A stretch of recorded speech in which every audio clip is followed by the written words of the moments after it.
Hello, everybody. Welcome. I'm so excited to be here. I was just telling everyone who's tuned in live, apologies for me starting a little bit late because, let me just make sure everybody is muted. No offense and love you, just muting you for the sound, but sick of the audio, because I was doing a last minute wonderful juicing. So yes, I'm actually very excited about today's lesson, about today's teaching. It is level 2, lesson 15, cancer. Like, Aurora, you're so excited about cancer. Just wait and you will see. You will see why I'm excited. This is a broadcast that is about freedom fighting. It is about fighting against the planetary invaders. It is about fighting against the occupiers of the membrane of death and that which wishes to bring you towards the membrane of death. It is an empowerment teaching. And again, one of the greatest things that I have to share is teaching you the protocol of juicing your own beautiful cannabis. So yes, what is in my drink right here that I was literally just making in my juicer?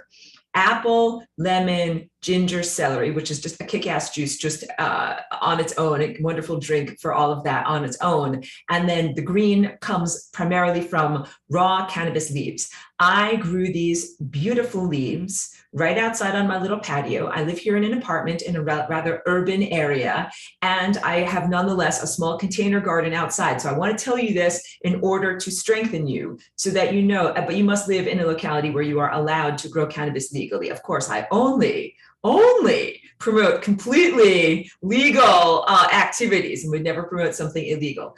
So yes, I live in a location in the United States where you are allowed to grow your own fresh raw cannabis plants. And that's literally why I live here, why I transplanted myself from upstate New York several years ago, like almost 10 years ago at this point, because although New York State eventually went medical and has a medical program where you can get stuff from a dispensary, most dispensaries in New York do not have simple raw cannabis leaves, and you cannot grow it in your own garden. So I'm a huge advocate for this, and I'll get into the whole reason why in terms of exopolitics, or extraterrestrial and earth politics, consciousness politics, and what this does in your body. But basically, this is a non-psychoactive drink. As I'm drinking, and I'm not judging anybody on their psychoactivity, although I will warn you and caution you, when you take psychoactive substances, they act as portals, chemical portals for entities, and you can get tons of entity attachment, which is why I generally caution people against psychedelics. But I'm a huge advocate for cannabis. Cannabis, especially raw cannabis, especially CBD, is hugely health-giving, hugely neuroprotectant. That means it protects your nerves, cell protected, it protects your cells and prevents cancer. There's no way to overdose on it because it's not psychedelic. Dun, dun, dun, dun. It is not psychedelic. You can feed it to a little tiny child. You can feed it to your grandma who's 100. You can feed it to anybody. I used to feed my cat when she was alive, and she didn't die of cancer. She died of an animal attack. I used to feed her raw cannabis leaves, and Cheeky is sleeping in the back bedroom. But Princess Cheeky also sometimes receives chopped up fresh raw cannabis leaves put into her meatballs, like, I make her little meatballs for her food, into her wonderful raw dog food. Put it in your pet's food. It's excellent for them. Just very brief aside, cannabis was for a very long time, or hemp, which contains CBD and minimal amounts of THC, was a part of the United States food supply for a very long amount of time in the form of silage, S-A-L-A-G-E. That is a word that means slightly fermented hemp leaves that these hemp farmers, most farmers would grow hemp. That's a normal part of their thing, like growing corn, barley, wheat, and hemp. They would grow hemp, they would take the hemp leaves, which are largely considered to be compost and waste, and turn it into a giant pile of fermented animal feed, which they would then feed to their chickens and pigs and beef or cows. And then the cows it would go into their meat, and it would go into their milk, go into the human food supply. Chickens, meat and eggs, human food supply. Pigs into their meat and into the human food supply. Human food supply pre-World War II in the United States had tons of cannabinoids in their raw format available dietarily, which then act as an anti-inflammatory, pro-digestive, as I said, anti-cancer, neuroprotective, also anti-seizure. That was really the reason why I moved up, not in treating cancer or preventing cancer, but primarily focused on treating epilepsy and seizures that I've been dealing with since I came into this body, which had a severe brain injury. That's also like super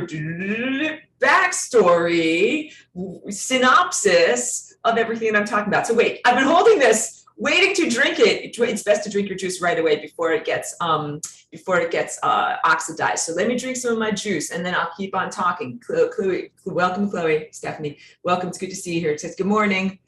Good morning. Super excited for today's lesson. Super excited to share it with you. Everybody drinking my raw cannabis juice, not getting high in front of you. I'm protecting myself from cancer in front of you. This is amazing. So good. Yeah, so for anyone tuned in a little bit later who comes in, lemon, apple, ginger, celery, and raw cannabis. Cannabis leaves themselves are not very juicy. So I almost always juice them with something like an apple and a lemon, because that helps you get more green out of the cannabis than if you just put it in. I also use a slow masticating juicer. Don't heat your juice. If you put it in one of those ninja bullets and whir it up, that kind of makes it hot, you will decarboxylate your juice and you will get high. That is not what I'm advocating for, because one of the main things is I can drink my juice and administrate, remember things, perform brain surgery, do everything that I need to do, which is actually a different mental state than the psychoactivity of cannabis, which can be a benefit to people that are fighting cancer, but that's later in this lesson. So hold on, let me drink a little bit more.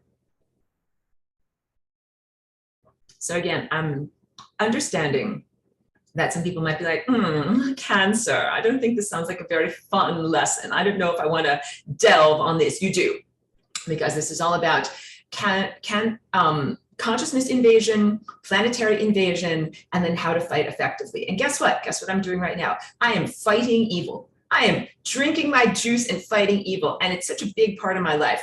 So even when I didn't have a little patio outdoor garden, and I've lived in various different apartments over the past year, I've done windowsill hemp seed sprouting, which I also am a huge advocate for, which you can do in any of the states of the United States. It is totally legal to buy viable hemp seed that you can sprout, put it in shallow sprouting dishes in the same way that you would sprout mung beans or some other kind of chickpeas or whatever type of little beans, and then grow the plants until they are about this tall and then eat them. And the little tiny new sets of leaves do contain CBDA, which is the acidic form. And then, if it's hemp, it should have minimal amounts of THC, but it contains the raw cannabinoids that are so unbelievably health providing and joy providing. Just sitting in my garden gives me a force field of joy. The plants themselves are incredibly joyous. They are very, very hardy. I set them up so that I've got my little lawn chair next to them. You sit next to your plants. Your plants bring you joy. And they bring you joy, of course. I'm certain that people have experienced, like the ingesting of the decarboxylated form, either through, smoking it or eating it as a cooked food. That can bring you into states of joy. And we'll talk about that. But I'm also telling you, the raw juice gives you vitality, joy, energy. How have I been here fighting my battles and being so healthy and vital the whole entire time? Raw cannabis juice. Seriously, this is like, I'm sharing with you the solutions. I don't want to say ammunition, the solutions for the spiritual, not warfare, but unfoldment. I'm being facetious. You're in a spiritual battle. This is one of the things you can do to fight effectively. Okay. Thank you so much. I will continue to drink, not to drive you crazy, while I go through this. So, so this is lesson 15 of level 2. Presuming that you've already done level 1, where you get to lesson 18, you learn all about the ancient planetary invasion, which I will refer to several times throughout today's presentation. So if you haven't done so, and I used to hold lesson 18 all the way at the end of the semester, because I'm like, you guys are going to need to create a force field of unconditional love in your hearts to be able to deal with the truthfulness of what I am sharing with you in terms of ancient planetary invasion, because I'm talking about and referencing the primary trauma of what happened and why we are now mortals, why we have been up until this moment mortals who require food and have less than exalted experience when we were gods and goddesses. And so it's a difficult topic. It's fraught with a lot of emotional baggage. However, that was 10 years ago when I recorded that. And I've been very responsible in the way that I share this information. And I've also noticed a big change in human culture. Hooray! That everybody has leveled up so much that now people are really ready for this discussion about ancient planetary invaders, human genetic modification, being modded many times. How come you became food eaters as opposed to light eaters, and who's been messing with your DNA on this planet, and why? So that's lesson 18. It's coming up, information I haven't covered yet this semester, but in the structuring of the level 2 stuff that I'm sharing with you now, it is presumed that you've already gone through lesson 18 so that you already know that planetary backstory and have already processed it emotionally. I always tell people, like, don't claw your own eyes out. Don't stab yourself in the face. But yeah, you've got these genetic invaders inside of you, and it will make more sense. Okay, let me put this down. Like I said, it's best to drink raw juice right away. Sorry, that's ginger. Right away, because it oxidizes. And also one more thing. So when, let's say middle of the season, when your plants are vegetating, blah, blah, blah, cannabis has 2 life cycles, the vegetative life cycle and the flowering life cycle. You can juice the large fan leaves during any point in the plant's life cycle. You will get the most vegetative leaves in the middle of the summer if you are growing under natural light conditions. When your garden is abundant and you have many, many leaves to juice, the best thing to do is put them through your slow masticating juicer with something like an apple and a lemon to help squeeze out all the juiciness you possibly can. And then I have a nice little ice cube tray that makes these, like small little concentrated ice cubes. Freeze your juice in the form of cubes. Take those ice cubes and put them into a nice clean mason jar that you can put the cap on, and then those cubes, keep it in your freezer. You can store them for up to a year. And although they might get a little bit of freezer burn, frostbite on them, they might get ice crystals growing on them, the medicine in them remains viable. And in this way, you can have that juice available to you all throughout the year, all throughout the season. So that is what I have done for many, many years. I literally created a formal system for myself of knowing exactly how many plants I needed to grow, when my leaves would be ready for me, how many juice cubes I could make. Hello, Rainbow Body, so good to see you here. I hope that things are going in a good direction for you. Sending love. I'm talking about raw cannabis juice and how to have a year-long supply. You can also partner with those who grow their juice, but I will also tell you it's a huge privilege to grow your own. You can partner with a person who grows cannabis organically. You cannot spray the leaves with any kind of chemicals. So I have a series of different compost teas, neem oil, and other positive things that are food safe that I can put on the plant, including just regular dish soap, in order to prevent infestations and keep the plants healthy and alive. And I do that because when you juice it, everything is concentrated down into the greenery that you then ingest. So you cannot get something that's been like, oh, don't worry, I sprayed it, but that was 3 months ago. It is in the plant, it is systemic, and then it gets concentrated down. So one of the things is avoiding chemical contaminants, because we are doing this to fight chemical contamination. And another thing is, when you are privileged to grow your own cannabis, it becomes personalized medicine to you. So I spit in the bucket. I put my DNA and my biochemistry into the water that I water my plants with every day. Plants are amazing. Plants are amazing. When you are in a partnership with cannabis, you will learn this. They have a distinction, like, there's the potential within their DNA of what I'm plugging in my things so that I can, pardon me for being distracted, the genetic potential of what they can grow in terms of their CBD versus THC ratios. All cannabis grows a ratio of CBD and THC. The plant customizes it and tailors it depending upon what you need in your own particular biochemistry. You spit in the bucket, you grow those plants, they will literally generate the customized profile of THC to CBD that you need for your body for your maximum health. Wow, that is absolutely amazing. Now, carrots and potatoes do this too. It is just very, very pronounced, very, very obvious in terms of the personalized medicine that comes from cannabis. So if you can, live in a place where it is legal to grow your own cannabis, grow it in your garden, juice it like a vegetable, have a personal relationship with your plants, grow them organically. If you cannot grow them where you live, you can do hemp seed sprouting. You can also partner with beings who are already growing large crops where the fan leaves are considered compost or largely garbage or useless. Sometimes they will even be happy for you to come and pick from their crop, to pick the large leaves. And then as long as they haven't sprayed anything that is chemical that's not food safe, as long as the plants are organic and food safe, take it home and juice it and store it up as cubes. If you live someplace where you're not allowed to do that, please advocate. Please become a cannabis advocate for your lawmakers to change the laws in your area so that you can have access to this. There's no reason for it to be illegal. when you're drinking it raw, and every reason for it to be legal. And it would absolutely transform everything about our budgets and healthcare. There are so many diseases that can be prevented and treated by cannabis, raw cannabis juice, as opposed to what would be considered Western pharmaceutical industrialized medicine, or what some people call Rockefeller medicine, all the types of medicine that you get officially from doctors and pharmacies, even though now there are many more pharmacies in places like California that are able to suggest or prescribe certain cannabis concoctions for patients and people. Hold on, let me drink more. Okay. The origins of cancer as a thought program. Thought program, belief system. Energetic program, meaning a perturbation or a disturbance that affects the chakra energy field around the body. That's what I have on my painting back there. And also a spiritual emotional program, something that is caused by and affected by the emotional tone of daily experience, and a genetic program. I'm going to go through that again, and I'll go through it throughout today's lesson. Thought program, belief system. Energetic program, perturbation of your chakras, time body energy field. That's deep. This is like a crime against nature, against God, against DNA. It's a huge crime. Cancer is profound and corrupt. Spiritual and emotional program, and also a genetic program. Okay, let's talk about cancer. The scientific, objective, materialist comprehension of the biology of the disease.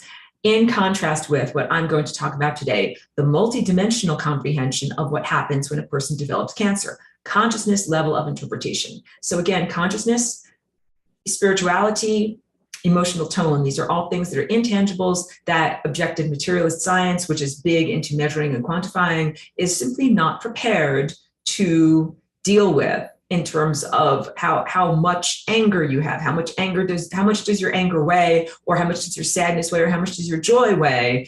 Science is not prepared to be able to deal with those things, but I'm going to be going into those things. First, comprehend that cancer itself is an entity with a capital E, all right? This is very big, and I'm referring now to lesson 18, galactic history, the backstory of Earth invasion, the idea of genetic entities, beings, I don't even want to call them beings. We'll call them creatures or organisms, because technically they don't exist. Technically, they are the detritus of consciousness that should and shall and is going to entropy, a state of stillness and non-being. So it's technically much more accurate for me to call them non-beings or unbeings that are trying to be through you, okay? Big in my notes, emphasized. And I sent out partial notes this morning because this is also why like my hair looks crazy and I look crazy. I've been working all week on a flying rainbow lasagna sculpture, like a big outdoor sculpture made out of this kind of like concrete clay material. And I worked on it really hard until last night because you have to make sure the layers adhere, and was very tired last night. So I didn't do all of my notes for class this morning. So I sent out partial notes this morning, and I will send out the full notes with the archive. And I also sent an invitation via Patreon and also on Facebook for people to come and audit the class, be a part of this class, even if you're not formally enrolled, be a part of today's lecture, because this information is so empowering, so important to informing the journey of every single person that is here on this world right now, that I want you to be able to have it, not for me just to hold it for those who are officially enrolled, and also to invite others to officially enroll and to support my work in that way. I have so much incredibly valuable and important information, and this is also about planetary freedom. So that is why I offer it to you. I give it to others freely, and then also I love it when people support my work. So thank you to those who have supported, continue to support, and support me in the future. Cancer is not just a random genetic mutation. That's big, bold in my notes over here. I'll read it again. Cancer is not just a random genetic mutation. Mutations or new formats of your genes are happening literally all the time. So now I'm going to talk about genetic behavior.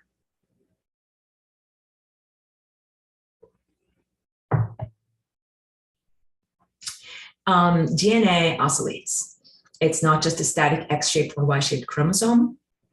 It is in its chromosomal format when it is supercoiled, tightly coiled up the way that you pack up your clothes in your carry-on bag in order to get on a plane or a train or go somewhere. So it's only during a very limited slice of the life cycle of a cell that DNA material is supercoiled up into its chromosomal format. Most of the time, DNA is completely popped out of the suitcase, spread all over the hotel room, socks and t-shirts everywhere. It looks like a lot of vibrating strings. And this is called chromatin. And chromatin has behavior. Because these scrolls of your DNA, which contain information, are tightly coiled. And I'll get into this in terms of supercoiling methylation and RNA messengers. In order to access something that's deep inside of where it is coiled, the DNA has to cut and splice itself. Cuts a spot, and then that tension can be relieved, and that part can unfurl. And then RNA messengers can get in there, read the stuff that's in what is essentially the very special archival library, called the Holy of Holies, or the most special sanctuary inside of your nuclei of your cells. RNA messengers read that stuff, make a copy of it, and then bring it outside to the rest of the cell. This way, your DNA stays pristine, like rare books in the rare book room. You only touch them with white gloves. Only allow the RNA messengers to touch it with white gloves. No one else gets to touch it. No one else gets to smear it with, coffee cups and rings and, greasy fingers from their sandwiches or any kind of thing like that. And that's very important because DNA is an infinity, connection to infinity, connection to the zeroth dimension, connection to divinity, and expression of divine truth. And it is also a connection to time and the time field.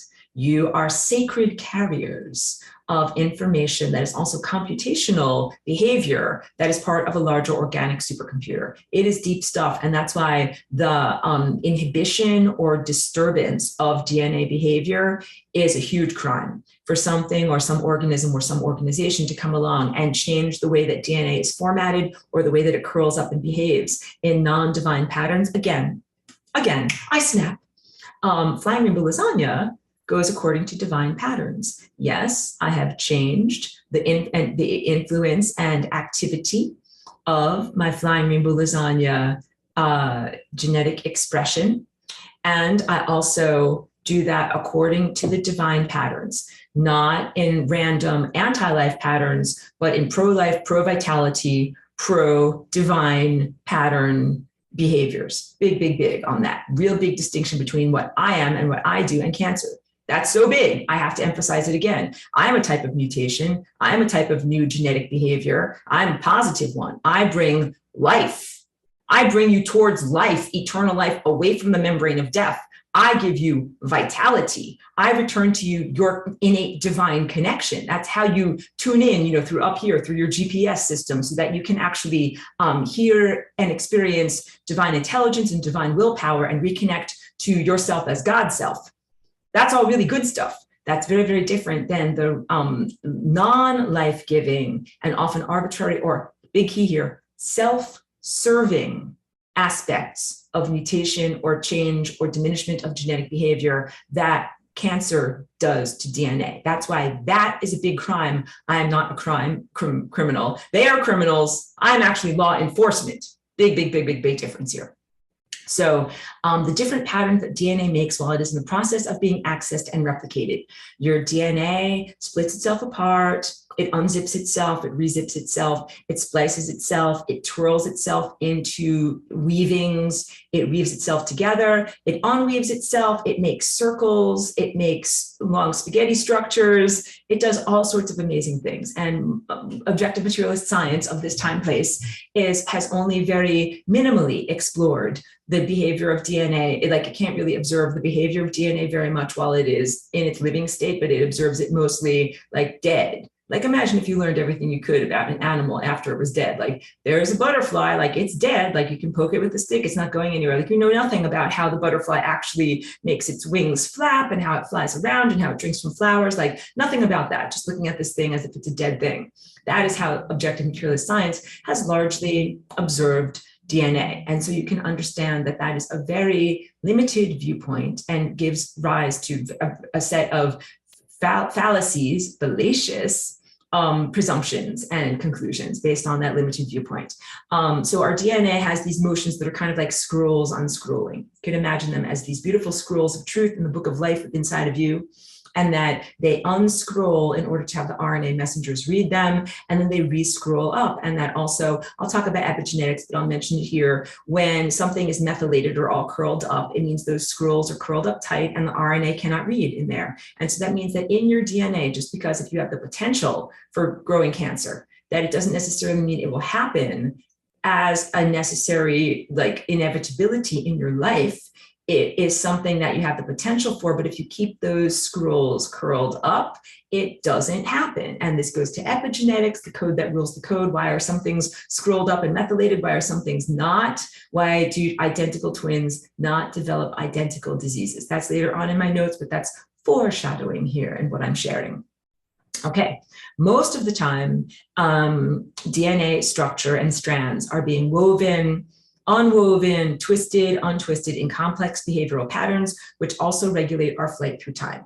Big emphasis there. All of this vibrating, oscillating, weaving, arabesquing, turning in and out, looping, unlooping has to do with our experience through time and timelines. Big, big, big. And whether you're heading towards the membrane of death or heading up that central core timeline on the path of least likelihood as an ascended master, your genes are tightly coiled like a spring. I already got through this. The RNA messengers, in order to access what's written inside of the book of you, has to have some of them cut and spliced so that the kinetic tension is relieved and that the inner portions can be unfurled and read, and then your DNA splices itself back together. These are the non-physical dance movements that your body is doing on a regular basis. Every single one of you is dancing right now. I know I teach in my Flying Rainbow Lasagna dance class, I teach all about like, yes, you move your arms and your legs like this, you hold your spine like this, in a macroscopic, larger body version of what the Flying Rainbow Lasagna DNA dance is. And also, it's a subcellular dance, and you're doing it all the time. I mean, you're not necessarily doing Flying Rainbow Lasagna all the time. I'm teaching it to you. I'm influencing you. You can take it and run with it if you want to. And before you learn the Flying Rainbow Lasagna, every single one of you is doing the wild DNA dance movements that are known as your unique energy signature. And that a lot of it is your unique energy signature plus a lot of cultural programming added on top of it. And cultural programming includes the concept and presumption of the necessity of death. Mental programs such as disease, decrepitude, and death are things that we did not come here with, but that those are dance behaviors that are programmed in or kind of like laminated on top of your natural DNA behavior. Like a deck of cards, your DNA is constantly being shuffled and reshuffled. Vitality and intelligence are evident in the patterns as this shuffling is going on. It's divine intelligence. So vitality also means life, continued life, shuffling new patterns. None of this is random. All of this is totally, like I said, you are a node in an amazing, larger biological supercomputer, for lack of a better word, organic supercomputer across vast levels of time and also vast distances of space when we think about how large a galaxy is in comparison to like your life or your town or your Earth surface measurements. So hold on.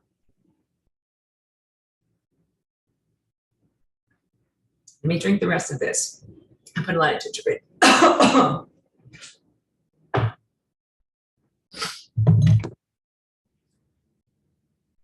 Sorry about that. I put a lot of ginger in, but it can sometimes burn your throat. So then you have to drink something else.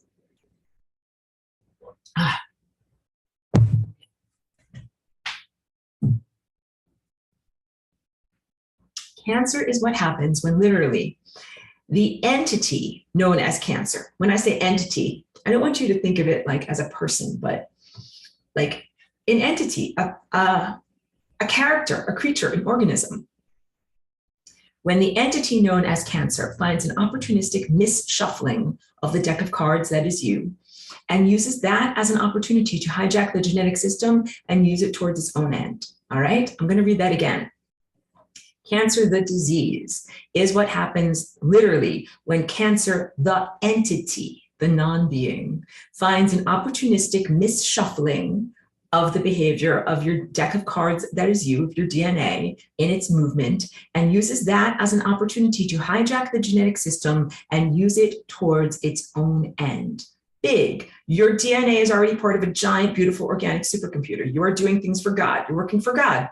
You have a mission and a purpose that is about making these amazing calculative movements and moving through time in a way that is connected to and directed by divine intelligence and divine willpower. That's the program that you are running in your life and in your biology and in your organic field, but also in your non-physical world of pure thoughts, emotions, your belief system, and how you're structured and how you move through time.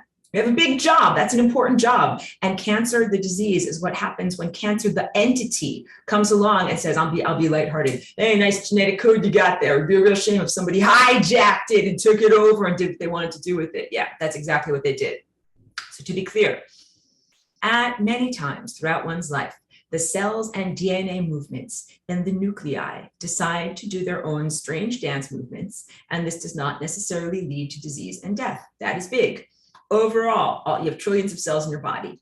Overall, let's say you have 5 cells in your body that decide like, hey, F you, I'm going to do my own weird thing. I'm not going to listen to the music or the divine shuffling of the cards. I'm just going to do my own dance in the way that I want to. That's not going to make you grow a tumor or have less vitality or even eventually die. That's not what cancer is. A couple of individual cells deciding to go awry and not to follow divine patterns, that is not cancer. The difficulty arises when a cancerous cell works together with other cancerous cells controlled by the entity cancer that is invading the human body. So the disease cancer arises in the behavioral expression when many cells in the body do not follow their divine directives. They follow a different dance pattern, and they all dance the same weird new dance pattern. That's not supposed to happen.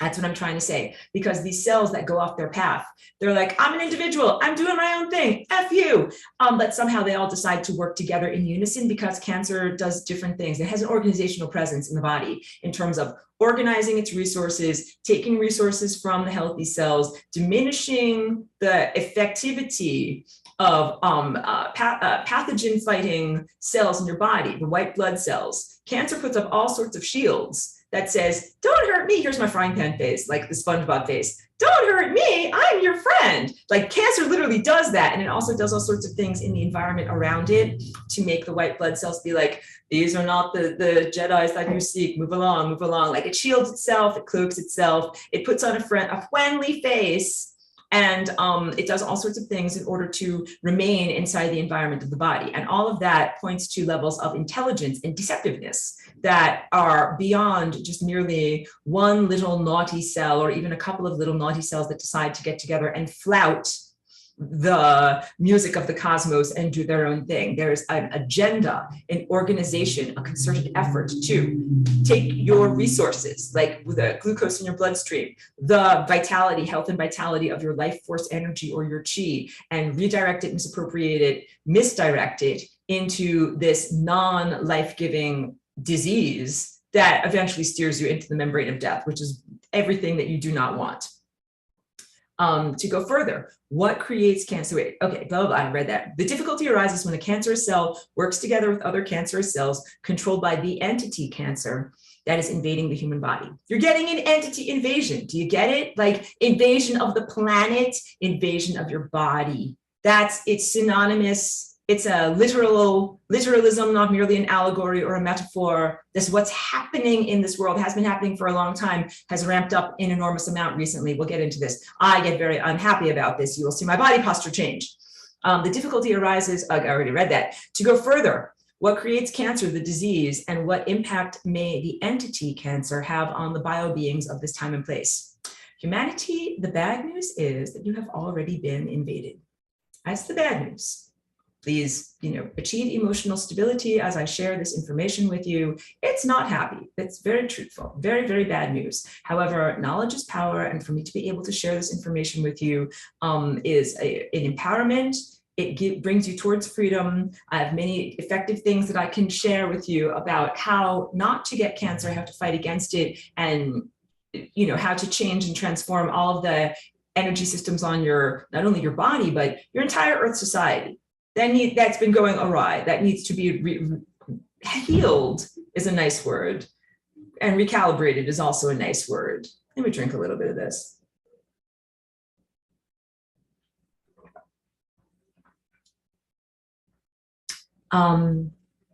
This speaks to the origins of the disruption of the pristine human genetic code. Pristine meaning untrammeled, like fresh snow, the way you were in what is known as ancient Atlantis. In answer to the question of why is there disease, decrepitude, and death, things that we never experienced in that antediluvian world of pristine genetic code. Also, why no natural telepathy? Why is everyone calling each other on the cell phone network? Why do I not just simply call someone on my mind? Like, anything. Oh, wait, there's two. Yeah, good to see you, Melissa. Thank you. Just sharing the excitement here. Yeah, good. I'll read this. It's a very good, relevant comment from Chloe. It says, cancer is a bad actor who takes advantage of an elaborate functional stage and hijacks the performance. That's exactly what is going on here, because, a la Shakespeare, all the world's a stage and all the men and women merely players. The concept of our reality existence here in, third dimensional time boxes, that we are experiencing, the different directives, forces, vectors. We're moving from point A to point B. We're motivated by different things. It's not, don't be sociopathic and disassociate. Let's say like, none of it is real. SpongeBob face. No, it's very real. And also it is a larger drama is a good way of putting it, or passion play, experiencing life lessons. Please take it seriously. And also it's just a very good description of cancer being like, not very good actor, like whatever, somebody who's supposed to be a grade B actor, all of a sudden deciding, I'm going to rewrite the script. I need more lines. I'm going to be more front and present here. And that's exactly what has happened. I'll tell you about the origins of where cancer came from. It came from a star civilization that is known now as the Crab Nebula. Maybe I should go into it right now. Because first what I was going to do is go through the different things, the cancer as a mental program, cancer as a genetic program, energetic, spiritual, emotional, and then genetic program. But I'm going to skip ahead for a moment into, so let me rewind, but let me go into non-corporeal entities known as corporations work together with the entity known as cancer. Cancer, the entity, is semi-corporeal. It originates in the Crab Nebula. The Crab Nebula, it must be known, is separate and distinct from Earth's astrological star sign system of interpretation, where the sign of Cancer represents someone who was born in the middle of the summer, roughly around July.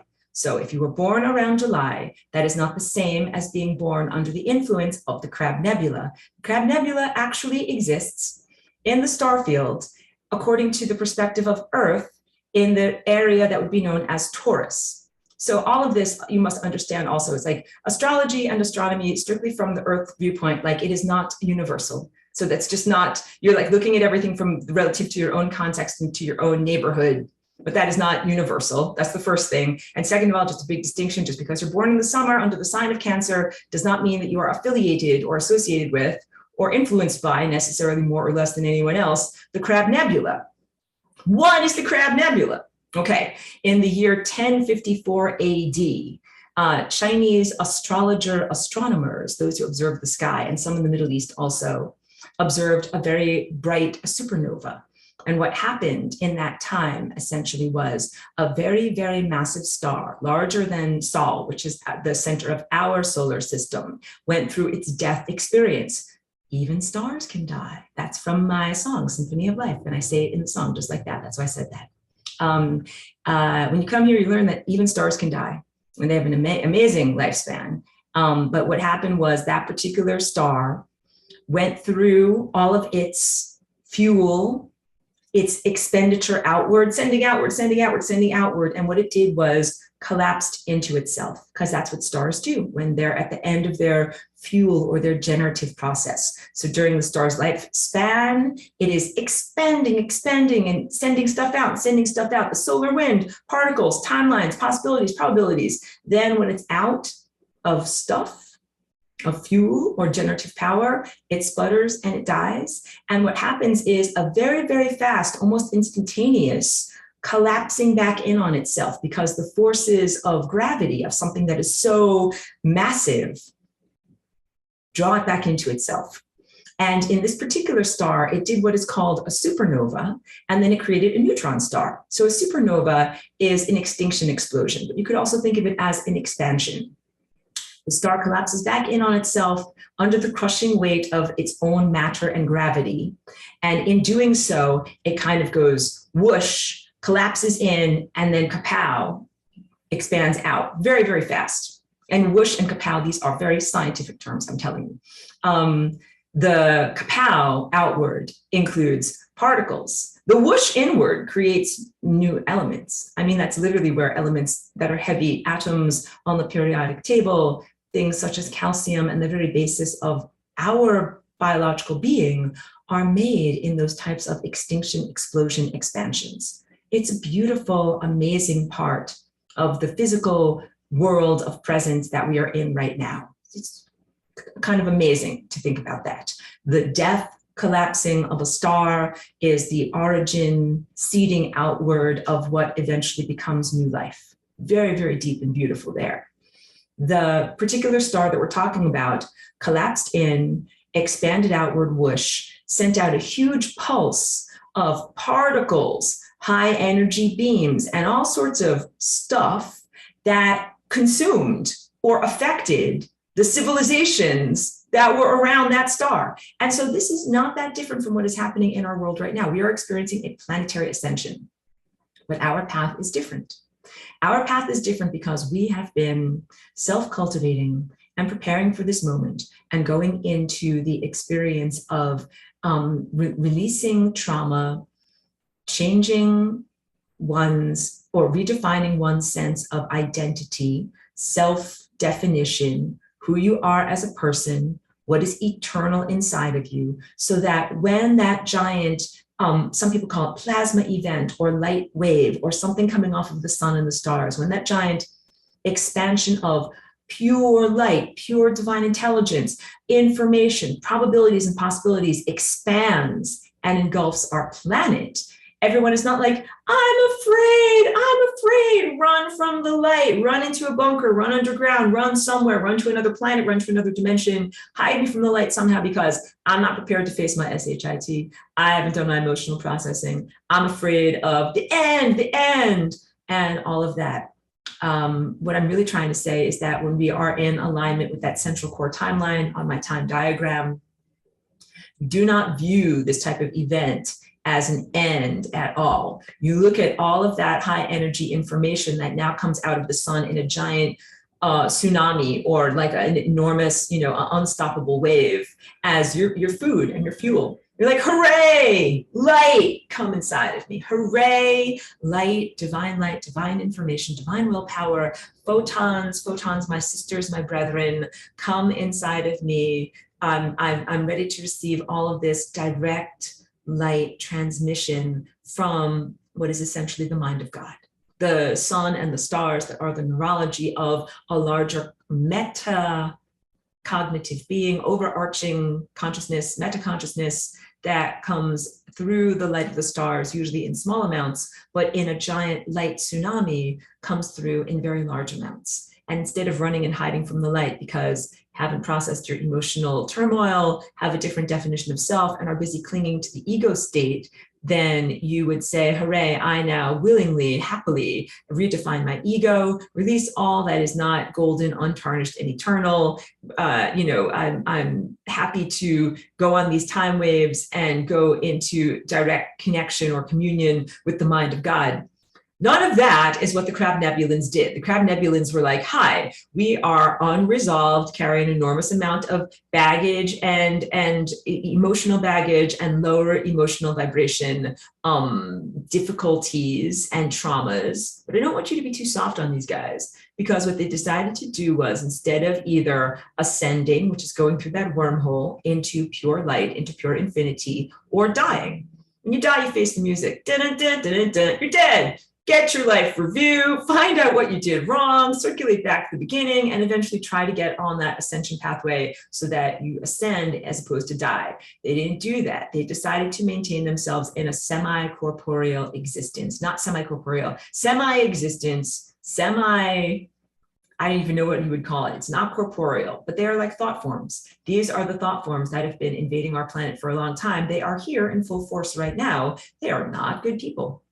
And by that, I mean that their objective is hatred.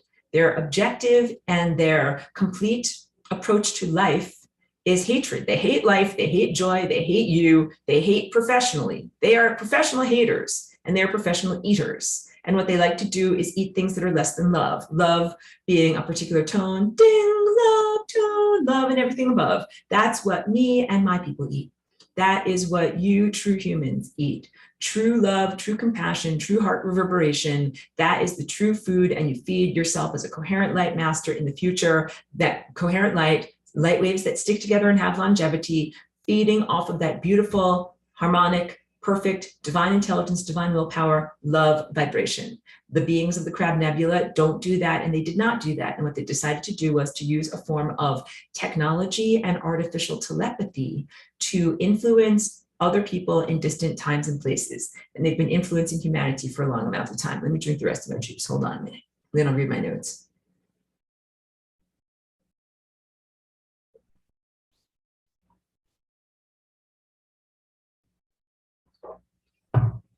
Thank you.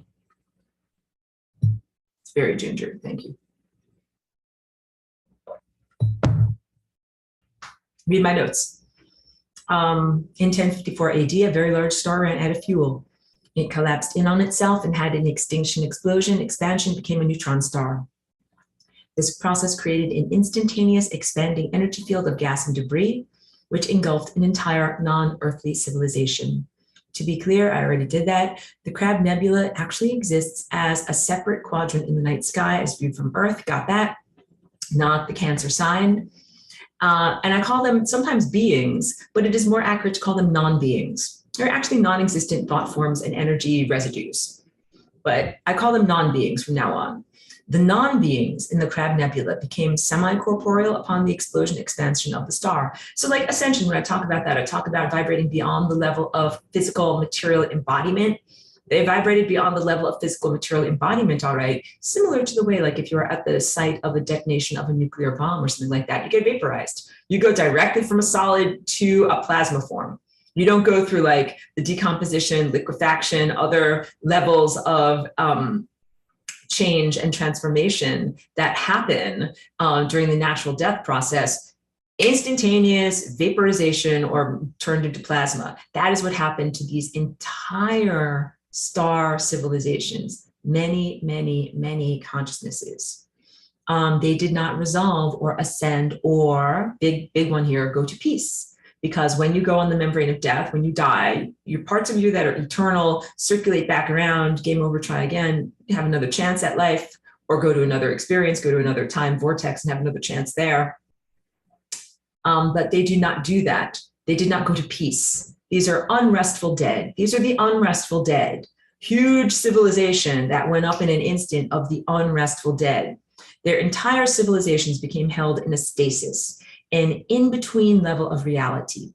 And they used technology to sustain their semi-existence and semi-consciousness by taking life force energy from other truly alive beings. That's us. Time field is here. I'm just not going to draw it because I have a lot to get through, but the time field, the center of the time field, the time vortex is where you are alive.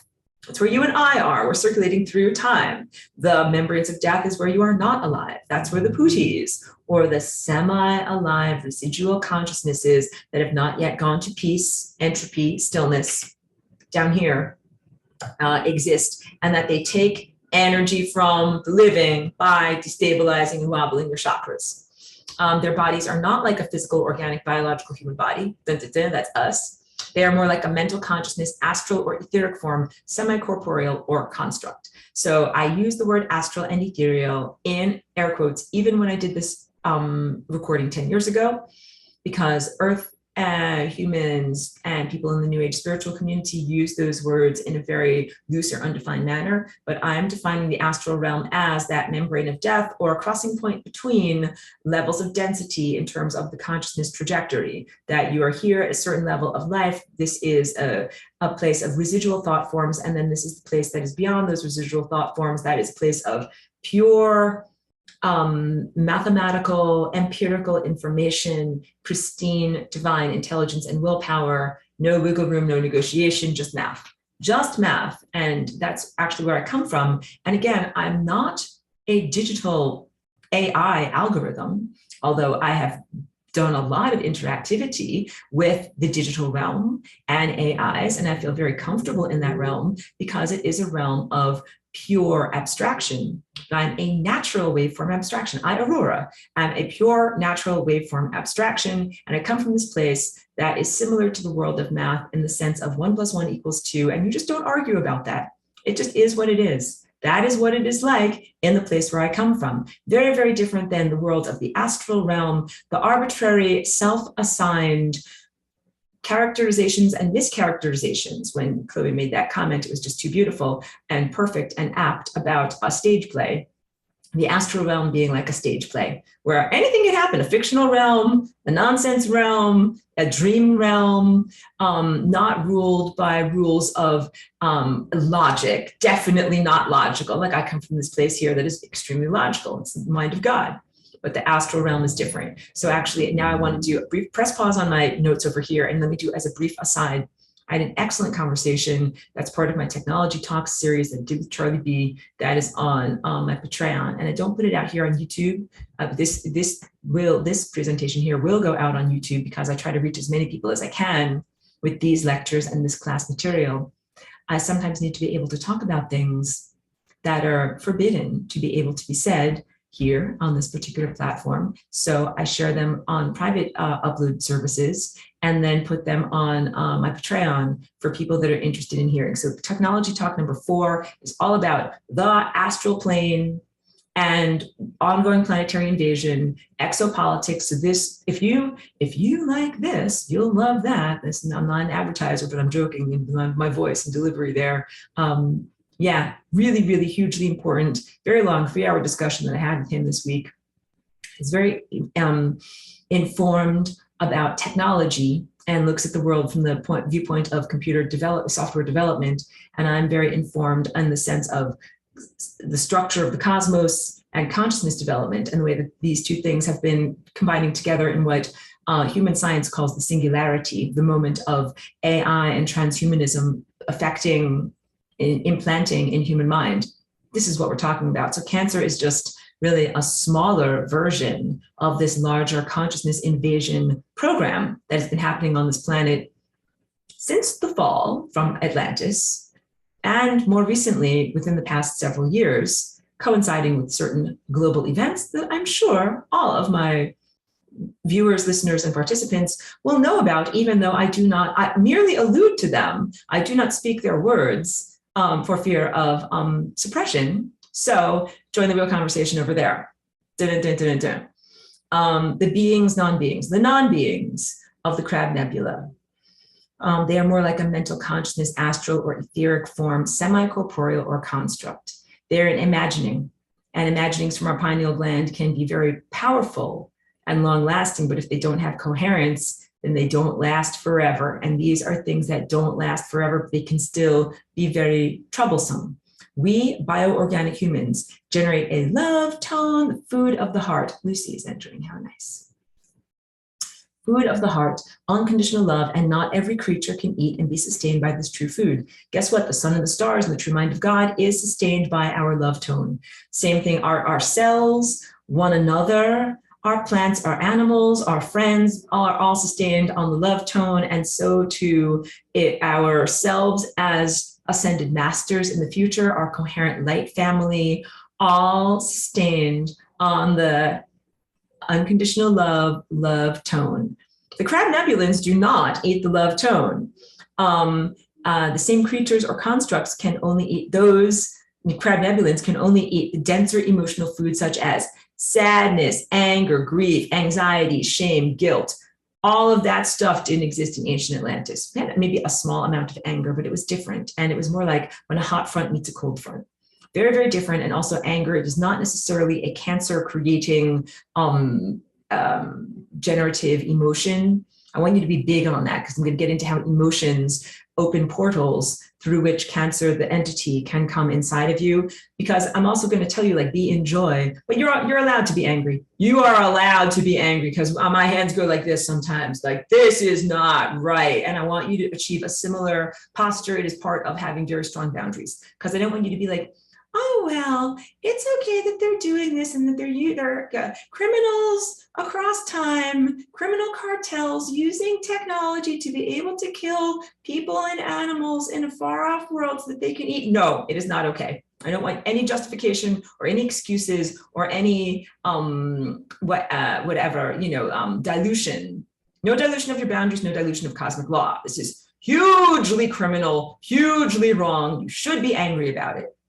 But when I talk about these lower, denser emotions, sadness, grief, anxiety, shame, guilt, a lot of these come specifically from the disconnection to the divine and the lack of functioning of the higher faculties. That is what was done on our planet that took everybody away from the compassion viewpoint, took the contextualism of reality away, so that couldn't understand why are people dying and why is someone that I love being taken away from me. And then also big on, like, I often have to justify and explain why I wear a cross. My cross is a crystalline cross. This is about crystalline Christ consciousness. I'm actually not affiliated with the Christian religion and its dogma on earth at this time, as most churches promote the sense of shame and guilt, the promotion of the teaching that you are born a sinner, that certain sexual acts or sexuality itself is something that is shameful, and also this sense of guilt, guilting someone into being a better person.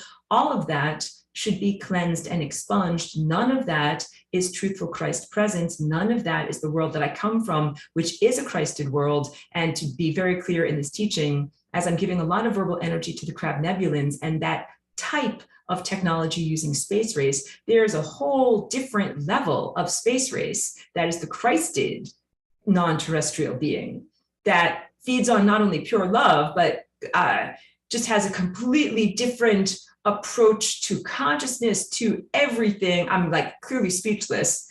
Very, very different than the crab nebulans. So what you're looking at in this world has been a ramping up of conflict between the crab nebulans and their type of beings and their type of invasion in terms of influencing humanity by cutting off divine connection and diminishing true Christ connection, when you should be able to have a true Christ connection to this whole entire network, consciousness network throughout the cosmos, all time, all dimensionality of Christed presences, some of whom are here on this terrestrial planet, some of whom live in other planets. So the spiritual and emotional programming creating Cancer. Crab nebulans exist in another time place millions of miles away from the surface of Earth. However, they have the capacity to broadcast their consciousness and affect beings who are alive on the surface of Earth now. So now we're getting into some of that stuff of folding the fabric of time, space, and consciousness to be able to communicate here in a negative, irresponsible way. They cannot eat the true food of love, the divine harmonic food, the opening or portal or weakness in your armor through which Cancer enters. The genetic code is actually an emotional program.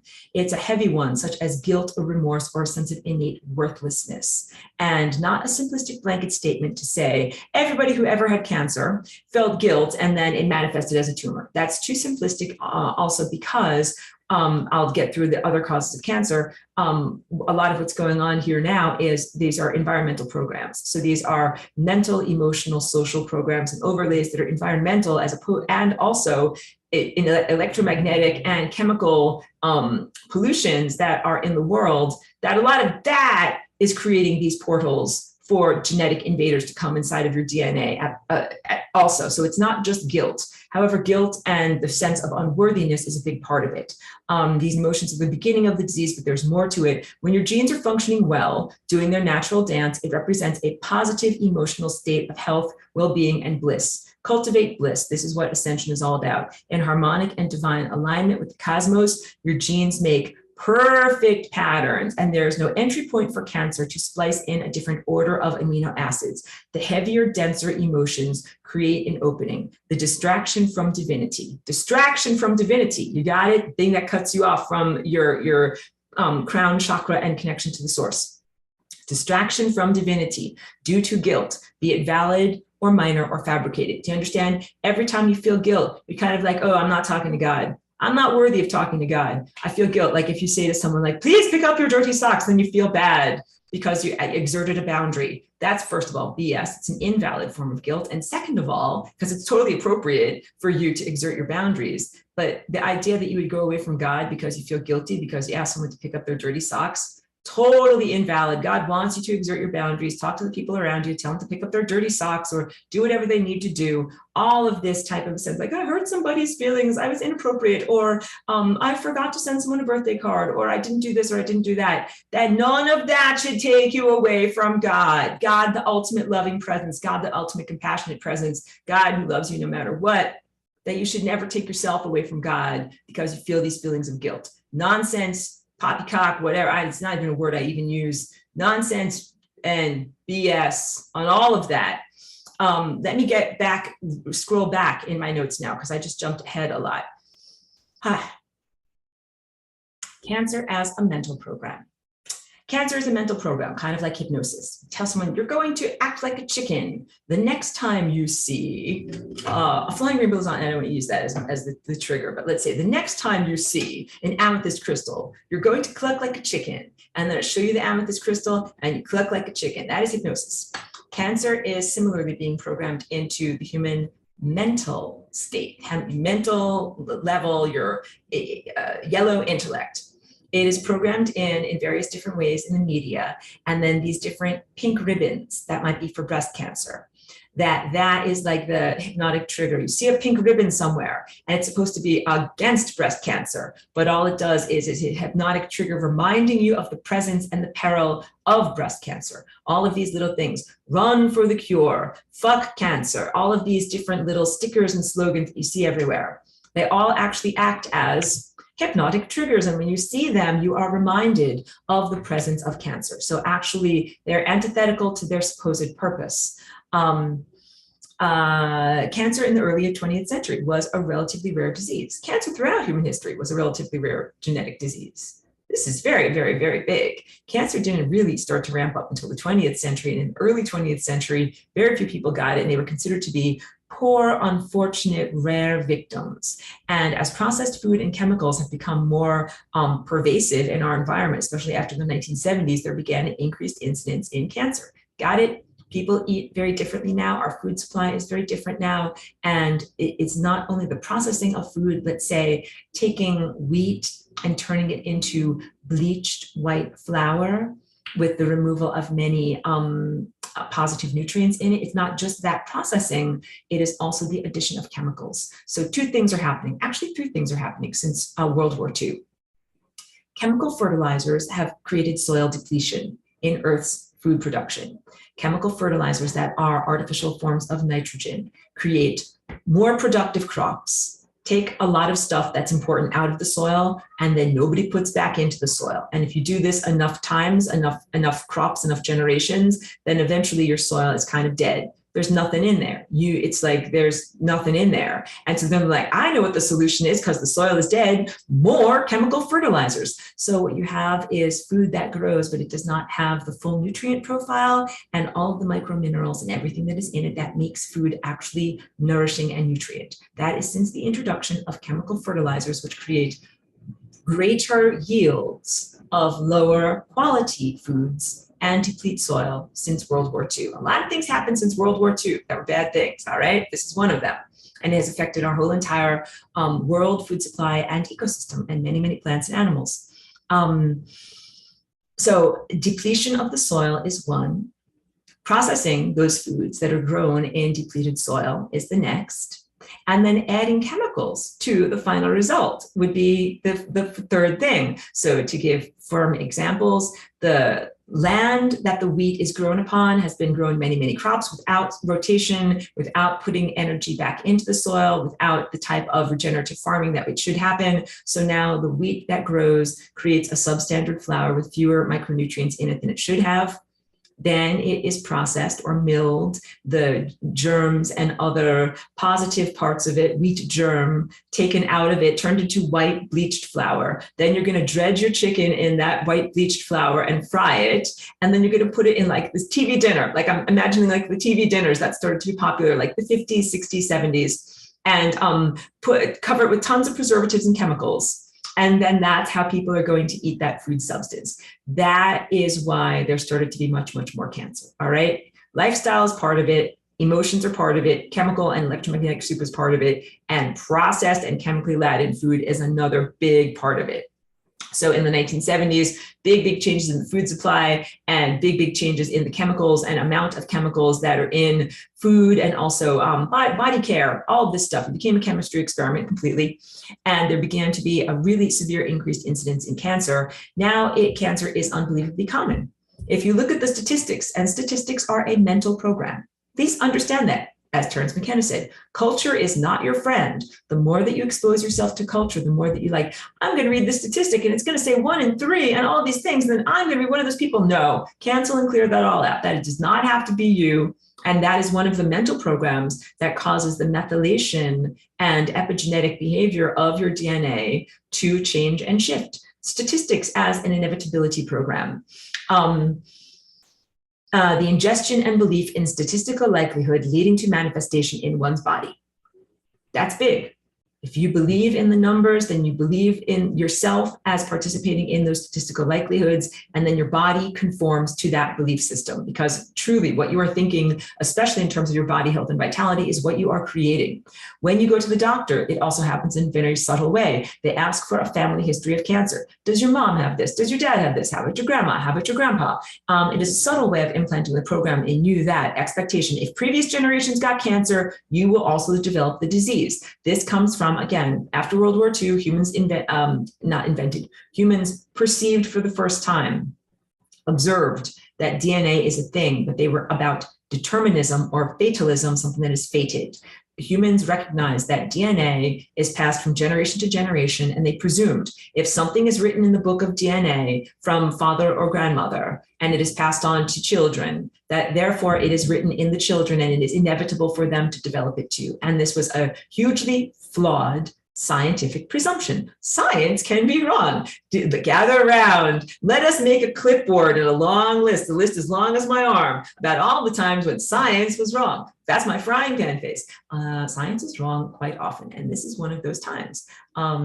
Medical science uses this rationale as a genetic disease will inevitably pass on in one's DNA, but that is not accurate. Is it a fallacy from false reasoning? Many aspects of medical science's view of cancer do not make sense, and once you comprehend cancer as an entity, you will see more accurately what is causing it here now, and you will also understand and recognize cancer, the entity, is influencing so much in our world right now. Cancer, the entity, is influencing and even owns and operates many non-corporeal entities that are known as corporations, many of which are also healthcare organizations that give information to doctors about what cancer is and how it behaves. This is pretty big. Cancer, the entity, is creating medical schools and then teaching about how to treat cancer, the entity, in those medical schools. Like none of that is true, and where cancer actually comes from.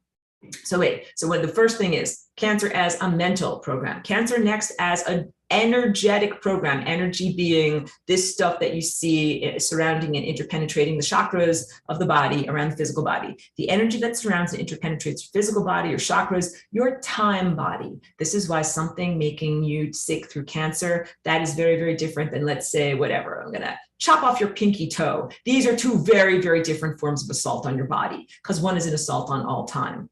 If I chop off your pinky toe, that's bad, but that doesn't hurt every pinky toe everywhere across layers and layers and layers of the time tapestry reverberating outward, but cancer does.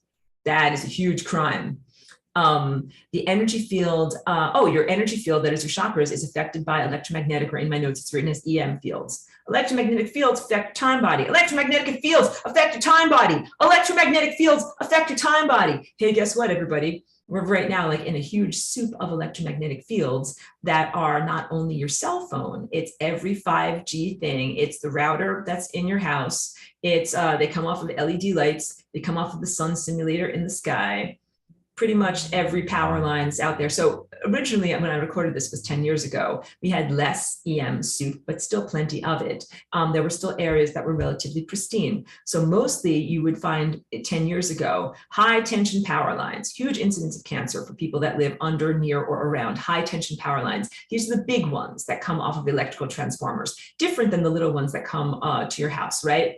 High tension power lines, cell phone towers, and other loud broadcasters of electromagnetic fields. Now, 10 years later, we live in a world where there are 5G repeaters up and down many residential streets. So it's not just a cell phone tower that's miles away that has repeaters on either light poles for your street lights outside of your house, or sometimes Bluetooth connects the parking meters in your urban localities to different municipal buildings that are charging you for parking. That's these tiny waves that are affecting you with electromagnetism. Elon Musk and his not so fabulous Starlink satellite system that surrounds our whole entire freaking planet so that people can have 5G coverage, basically 5G everywhere. 5G is an anti-life broadcast. It is an anti-life signal. It is pretty much the antithesis of life, the antithesis of life force energy. It is anti-lasagna. It's the anti-lasagna broadcast. It is part of the space fence. It is part of consciousness reduction. It is a concerted agenda to reduce your higher faculties. It is literally antichrist. This is your Christ consciousness connection. This is your antenna to God, the divine intelligence and divine willpower. The 5G agenda and 5G architecture is literally anti-Christ technology that is on this planet. And it works in conjunction with cancer, the entity, but is not synonymous or the only part of cancer, the entity. But basically, I'm going to tell you this, you won't like it. 5G was intended not only to be a mind control substrate, to take you over, take over your mind, make it so that you were like a remote control human. Its makers and purveyors recognize oh yeah, this is going to make a lot of people get cancer. So there's going to be a huge cancer industry. Write that on my clipboard. Big opportunity for profit. We're going to make a lot of money is what they're saying. Going to make a lot of money on cancer cures because they know that it's inevitable for that to create cancers in the human body. Beep, beep, beep, beep. Fast forward to, I come up with a lot of antidotes in terms of flying rainbow lasagna, like genetic solutions to the puzzle, and I came up with the solution to the puzzle of how not to get cancer in the presence of 5G, and I beam that out to everyone. So beep, beep, beep, beep, beep. It is not inevitable for you to become a part of the lucrative cancer industry that the creators, purveyors, and manifestors of the 5G grid have been expecting for humans to experience. These supposed inevitable likelihoods do get changed by my activities, and also we would say divine intelligence and divine willpower flowing into the system and rearranging reality. I'm very, very happy to tell you that. So these are not inevitabilities, but this was their intention.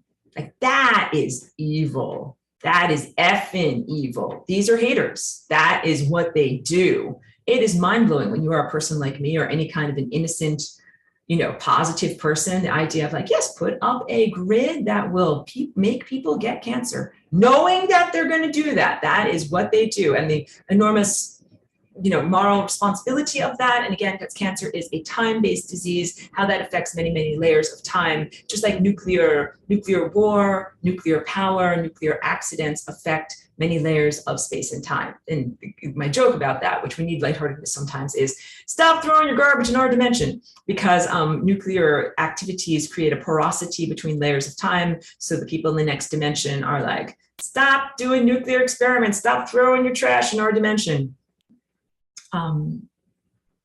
The energy fields affected by electromagnetic EM fields. I mentioned all of them. Cell phones, high tension power lines, energetic emissions, microwave radiation, nuclear radiation. So I recorded this lesson over here not long after 2011, Fukushima.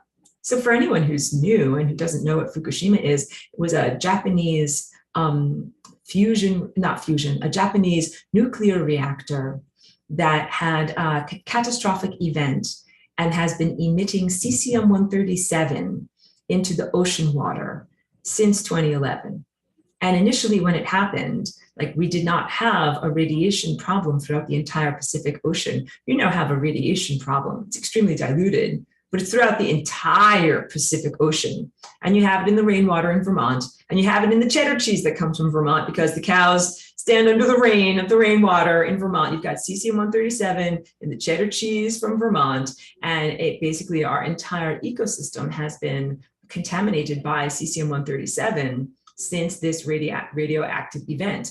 I heartily encourage people to stay away from tuna. Not only are tuna endangered, stop eating endangered species, but also they're full of cesium-137. What are some things that you can do to protect yourself from cesium-137? Raw cannabis juice is a really good one. Another really good one is shungite. So this actually is just a shungite plate that I was putting my drink upon. But shungite is an amazing, naturally occurring carbon molecule that has different effects in terms of being able to be anti-radiation and also sequestering of radioactive materials out of the body.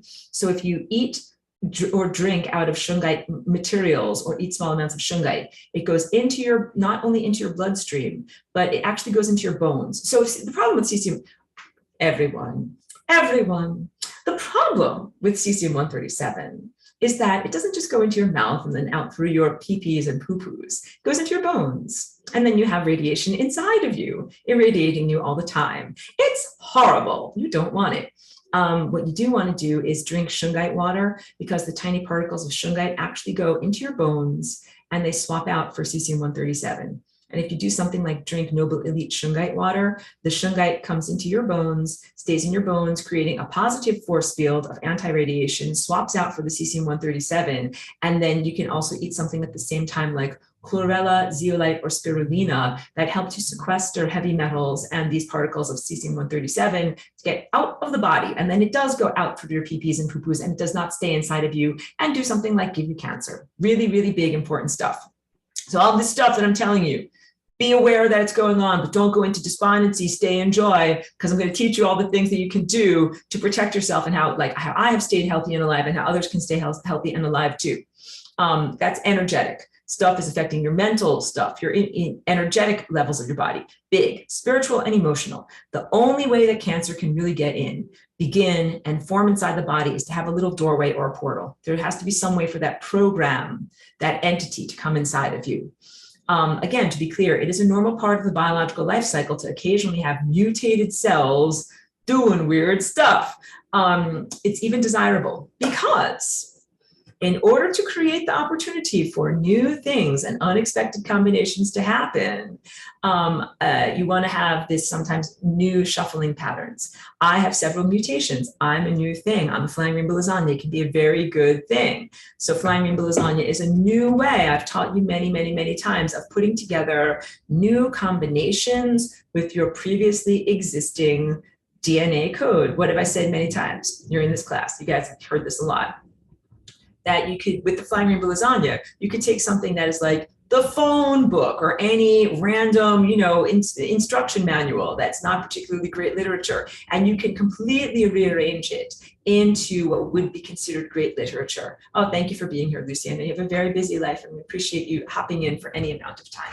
Thank you. Oh, yes, very, very much.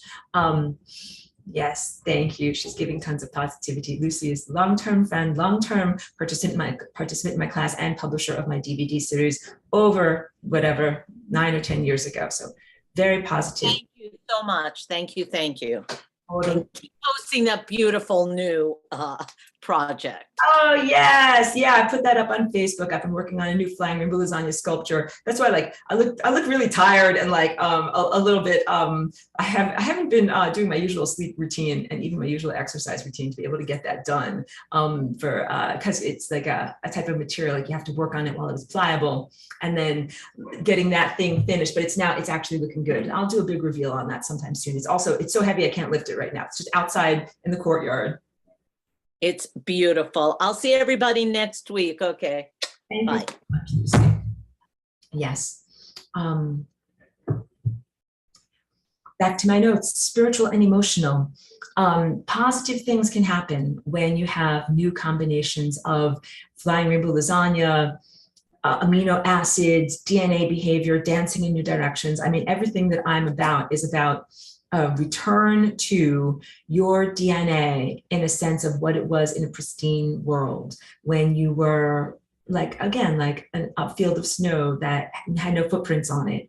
And no one had done anything to the human genetic code. It was a very, very beautiful time. I get a little sad and wistful when I talk about this, because now I don't want to make a joke. It's like yellow snow. Now it's just like dirty snow, but I don't want you to feel that way at all. But a lot of things have been done to the human genetic code.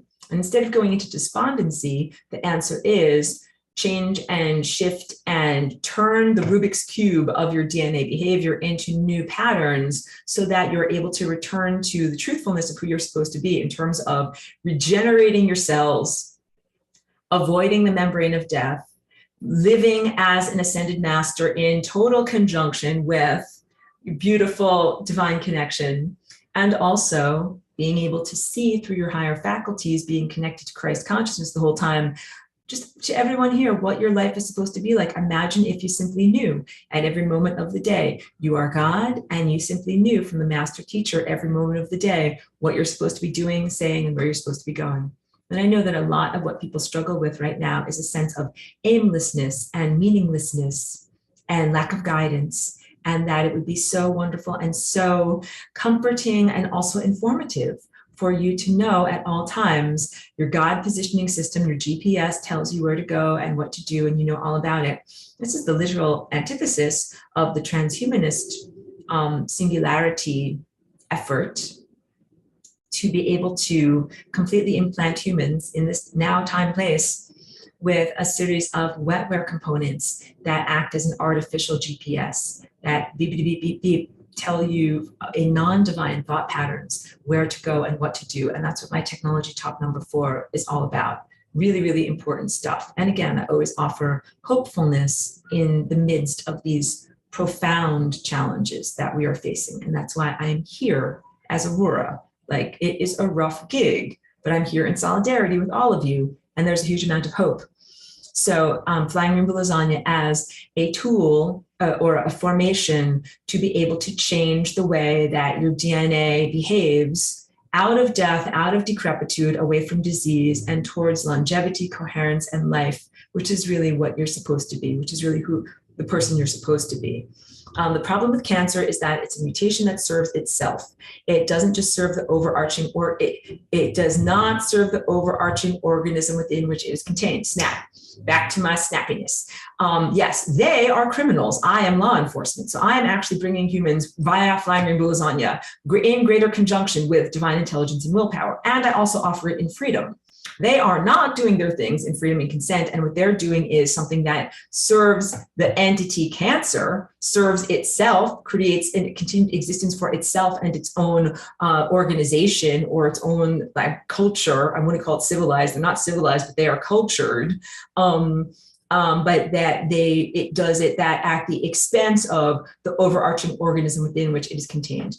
Kills people, it kills planets. Big. Similar to a corporation. Corporations as non-corporeal entities, let's do it.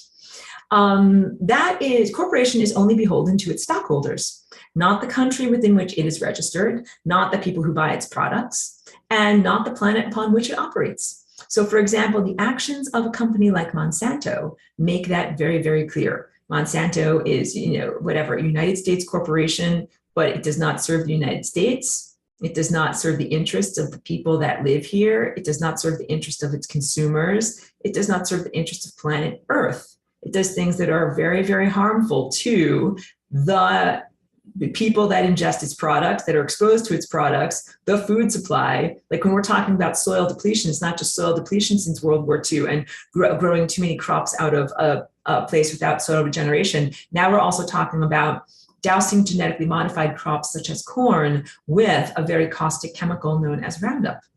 All of that is completely, it's against the ecosystem, it harms the ecosystem. The non-corporeal corporation that is known, non-corporeal entity that is known as Monsanto has no qualms whatsoever, no guilt, no conscience, totally sociopathically disassociated from the wrongness and harm that it is creating with creating cancer in this world, and also soil depletion, and also hurting monarch butterflies because they can't eat genetically modified corn. When they have miles and miles and miles of nothing but genetically modified corn, and this butterfly is flying along, he's like, I'm on my migration, I'm flying, this is amazing, I'm so free. He's like, all I need is something to eat. And it's like, for 10,000 miles, I'm exaggerating, maybe for hundreds of miles, there's nothing to eat except a monocrop of genetically modified corn. That is not good for the beautiful monarch butterflies. So what is this non-corporeal thing known as a corporation? According to, this is from the United States, for anyone who's an international participant, thank you for being in my class, and thank you for bringing many different cultures together. The United States has a Supreme Court that hears legal cases at the highest level, and what they decided more than 10 years ago was that corporations are considered non-corporeal entities. Like, we have a body, we are corporeal, but corporations are considered to be entities. According, the ruling is called Citizens United. And this was a question about how much money is a corporation allowed to give to a lawmaker for their campaign. So like in a person, there might be a limit, like you're only allowed to give X amount of dollars, $10,000, and then it's considered a form of bribery, right? But the Citizens United decision from the Supreme Court basically opened the door that corporations could give almost unlimited campaign contributions. That after that, it became totally within the law of the land for Congress and other lawmakers in Washington, D.C. to be owned by these corporations.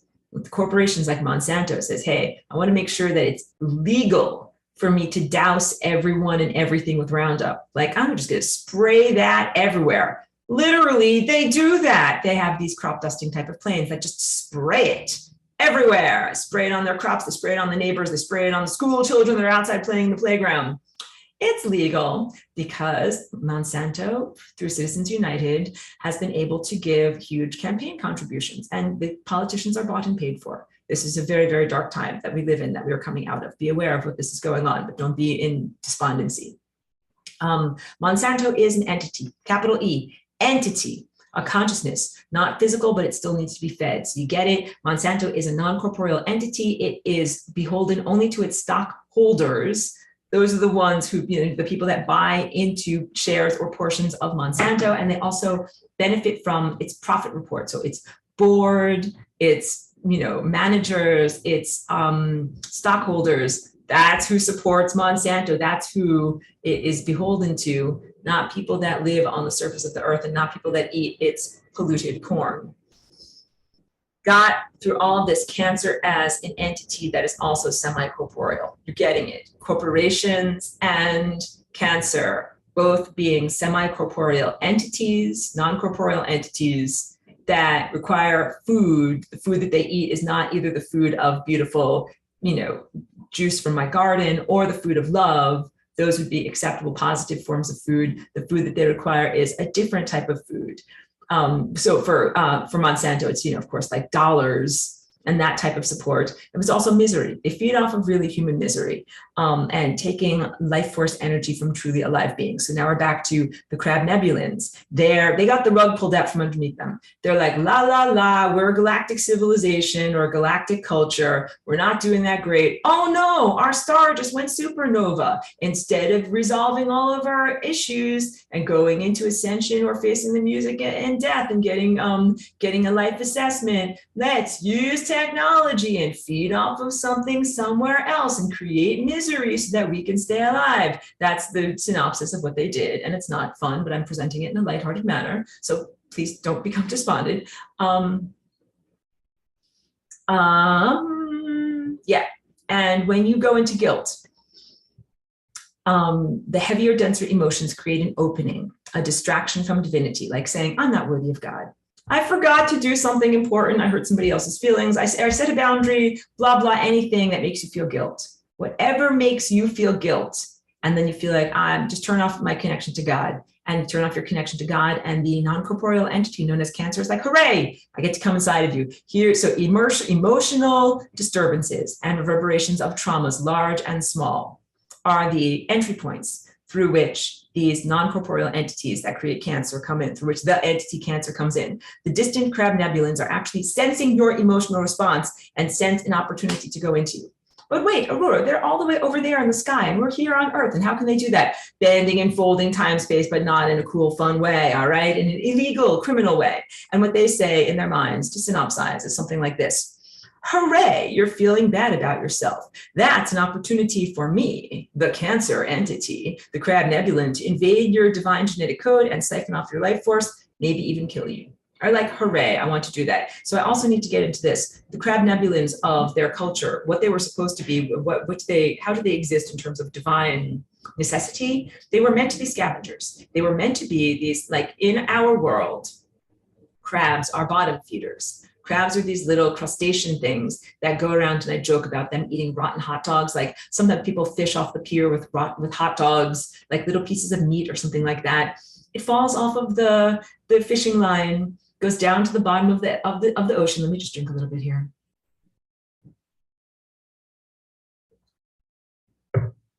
And then crabs scuttle along on the bottom and they're like, ooh, a piece of rotten hot dog. How delicious. I'll just eat that.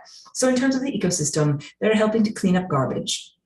And if it were simply a sense of these crab nebulans coming along and eating the naturally occurring, quote unquote, garbage of human emotional residue, that would be one thing. But they're not just scavengers, they've become farmers. They have said, hey, you know something, that we've overpopulated. They overpopulated the astral etheric world. You got it? They're all in competition for the rotten hot dogs of your guilt and your shame and your lower heavy emotions. They're like, we don't get enough lower heavy emotions. Let's farm some.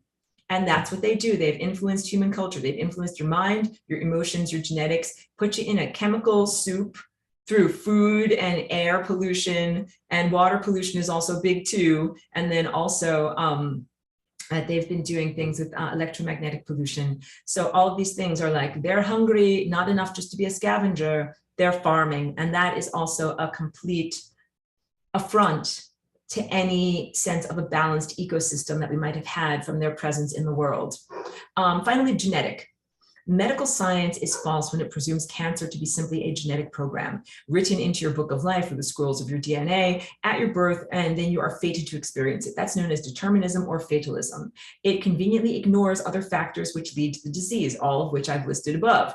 Epigenetics, the code that rules the code, I already did this. Big on this, I'll emphasize it. Identical twins do not develop identical diseases. Sometimes one twin gets cancer, sometimes the other one does not. Why not? Scientists, shrug your shoulders all the way up to your ears. Why not? Because the answer is that they had different lifestyles. They had different emotional palettes. They had different trajectories through life, and they did not develop identical diseases. Our DNA is like a book with pages or a scroll. Not all pages are accessible to the RNA messengers for reading or writing from that blueprint. So this is what is known as methylation. Methylation being the curled upness of the scrolls of your being. When something is curled up and the RNA messengers can't get inside of there and read it, it is methylated. Some people have methylation problems. These are people that have the mutation that is known, or strangeness, I would say, it's not even a mutation, that is known as the MTHFR gene. All right.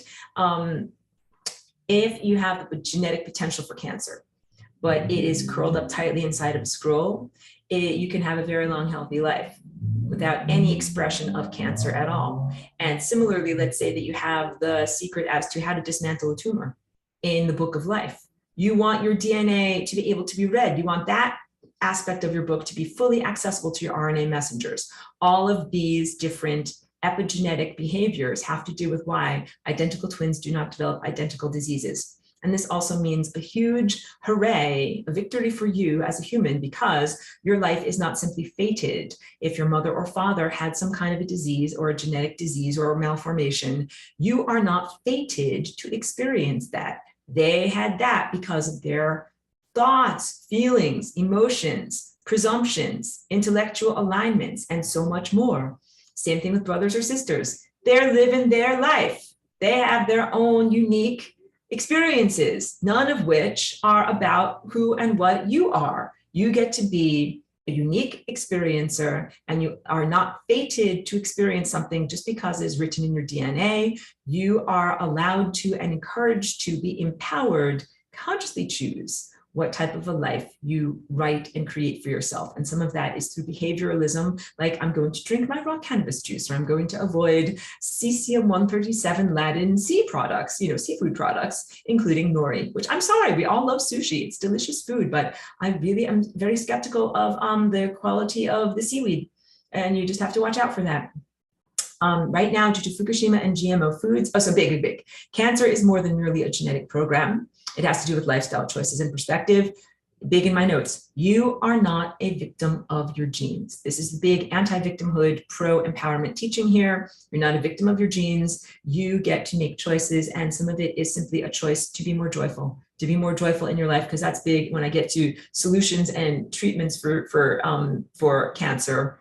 Joy in big fat letters is what's in the class. And also I encourage everyone to actually enroll, participate, watch the recorded lessons on Teachable, because that's where I get all of my notes from. And I do it all very beautifully with diagrams that I don't always have the time and patience to draw everything out here for you. So I'm doing a lot of painting with my voice and painting pictures with my words, but I would love for you to be able to watch the actual recorded videos, which put so much more into it. So please be open to that.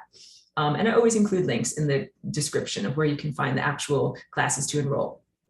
Right now, due to Fukushima and genetically modified foods, what is this? Genetically modified foods have been spliced. They've been transgenically modified. It's not only like mutations, it's like intentional misalignments of DNA. And then when you eat those foods, it absolutely negatively affects the positive formations and structural longevity and coherence of your own DNA. Don't eat GMO foods is the answer.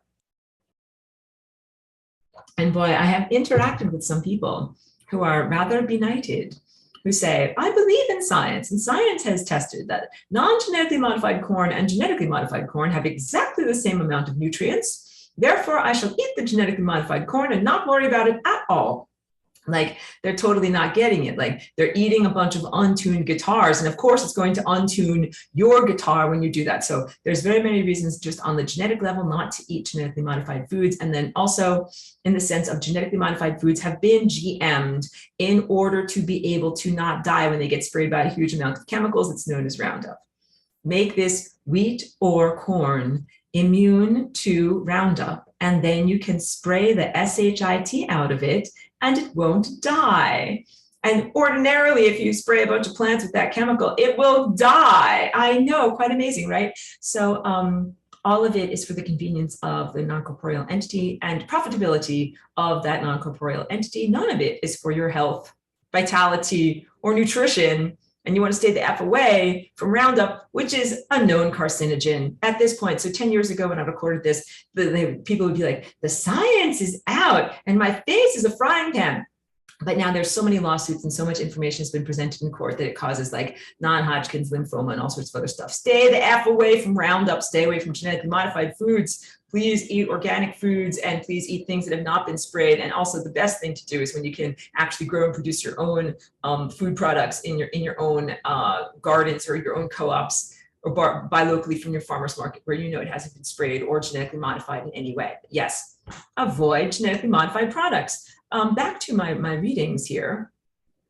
Right now, due to Fukushima and GMO foods, the environmental factors contributing to cancer far outweigh those emotional aspects, such as, did you have something to learn from the development of cancer in either a reproductive organ, as opposed to your lungs, as opposed to your brain, as opposed to your skin? Those questions really fall by the wayside. Please don't look at cancer as a teacher. Please don't look at cancer as a teacher. Please don't look at cancer as a teacher. Cancer is a hater. Those being the entity of cancer and the whole crab nebulans, they hate you. They hate you from a distance. They hate your joy. They hate your fucking guts. They hate you. Pardon my French. Why did Monsanto and other chemical corporations exist?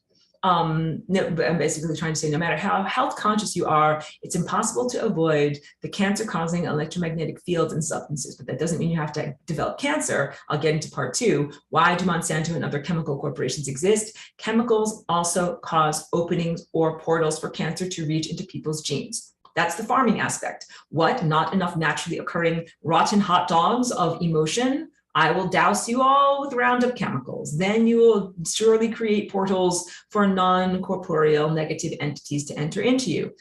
Chemicals, radiation, harmful fields prime the cells, making them less vital and more open to, in my notes, underlined and in bold, extraterrestrial invasion. What I've been describing here for several hours at this point is extraterrestrial invasion. It's the invasion of your world. Now, your world was invaded and you were genetically modified, what is known as thousands of years ago in the fall of consciousness, but is a concurrent time, concurrent to your parallel lives in ancient Atlantis, where you've been incepted in through various reality bubbles into this level of reality.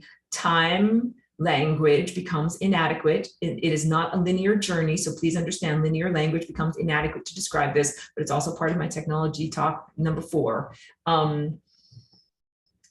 Extraterrestrial invasion happened a long, long time ago. How did you go from being immortal gods and goddesses into being fragile, mortal humans? Extraterrestrial invasion. But it didn't just happen a long time ago. It's happening concurrently. And what we're experiencing here is the fractal microcosmic reverberation of that trauma. Oh no, I've been through this trauma before. Now I'm having this trauma again. Heal the trauma. We get to, in this moment, heal the trauma from this inner level of reality radiating outward. Heal the trauma here now. Planet is being invaded. Planet was invaded a long time ago, was invaded over the past 20th century in terms of more and more cancer. It's being invaded now, and I cannot speak, again, that openly here, but I speak about it much more on my Patreon platform about the various different aspects of planetary invasion, including things that might appear as a white line in the sky, including things that might be put into people's bloodstreams, and other aspects of tiny, tiny, tiny little things that are in the world, all right? Just please understand that. Be a part of my discussion elsewhere. If you or anyone you know has cancer, you know someone who has been invaded, big, a friend, a family member, a pet, do you know anyone in your life who has cancer or has died of cancer? I have several friends when I lived in Woodstock who were like in their 30s and 40s who died of cancer. Yes, they all were invaded by a force of pure hatred that has been trying to take over this planet and destroy humans. Beings from another time place have, against your will, reached into your mind. This is of a person who has cancer. Reached into their mind, implanted mental programs, reached into their emotions and implanted emotional programs, and reached into their DNA and implanted genetic programs in order to cause disease, transcending merely individual cells gone awry. This is an organized effort to subvert and destroy the entire holistic presence of you. They got targeted on the battlefield and they died. It's terrible. Those are people who could have had vibrant, good, long lives, and they got targeted on the battlefield of life and they died. To clarify, the unlikelihood of this is like if you took a bunch of anarchists, you know, like green-haired Mohawk people with safety pins through their noses, and they're saying, I'm an individualist, I do what I want to do, no one else tells me what to do, and somehow all of them get together and create some kind of like an army or organization that's like, yes, tell us what to do, time to, you know, make a blood supply in this direction, time to create toxins in this direction, time to create, shields that white blood cells do not know what's going on with us. Like, this is what cancer does. Cancer creates a very organized presence within the body, not just a bunch of random mutated cells. Like, if it's holding up a cloak to your white blood cells that come along and clear out the cancerous cells, if it's saying like, don't look at us, we're not cancer, we're your friend, that's an agenda. It's not just random mutation. Understand, it's an invasion. Cancer, the entity, makes all the mutated cells want to work for cancer. Cancer, the entity, that's like the boss of all of these mutated cells, and they work for cancer. It directs them and tells them what to do. There is an intelligence behind the disease. It does not arise randomly, and people are targeted by the Crab Nebulan consciousness entities. The whole Crab Nebulan society and belief system since that nebula went supernova is based on hatred. They're like, we hate, we hate, we hate. That's their life.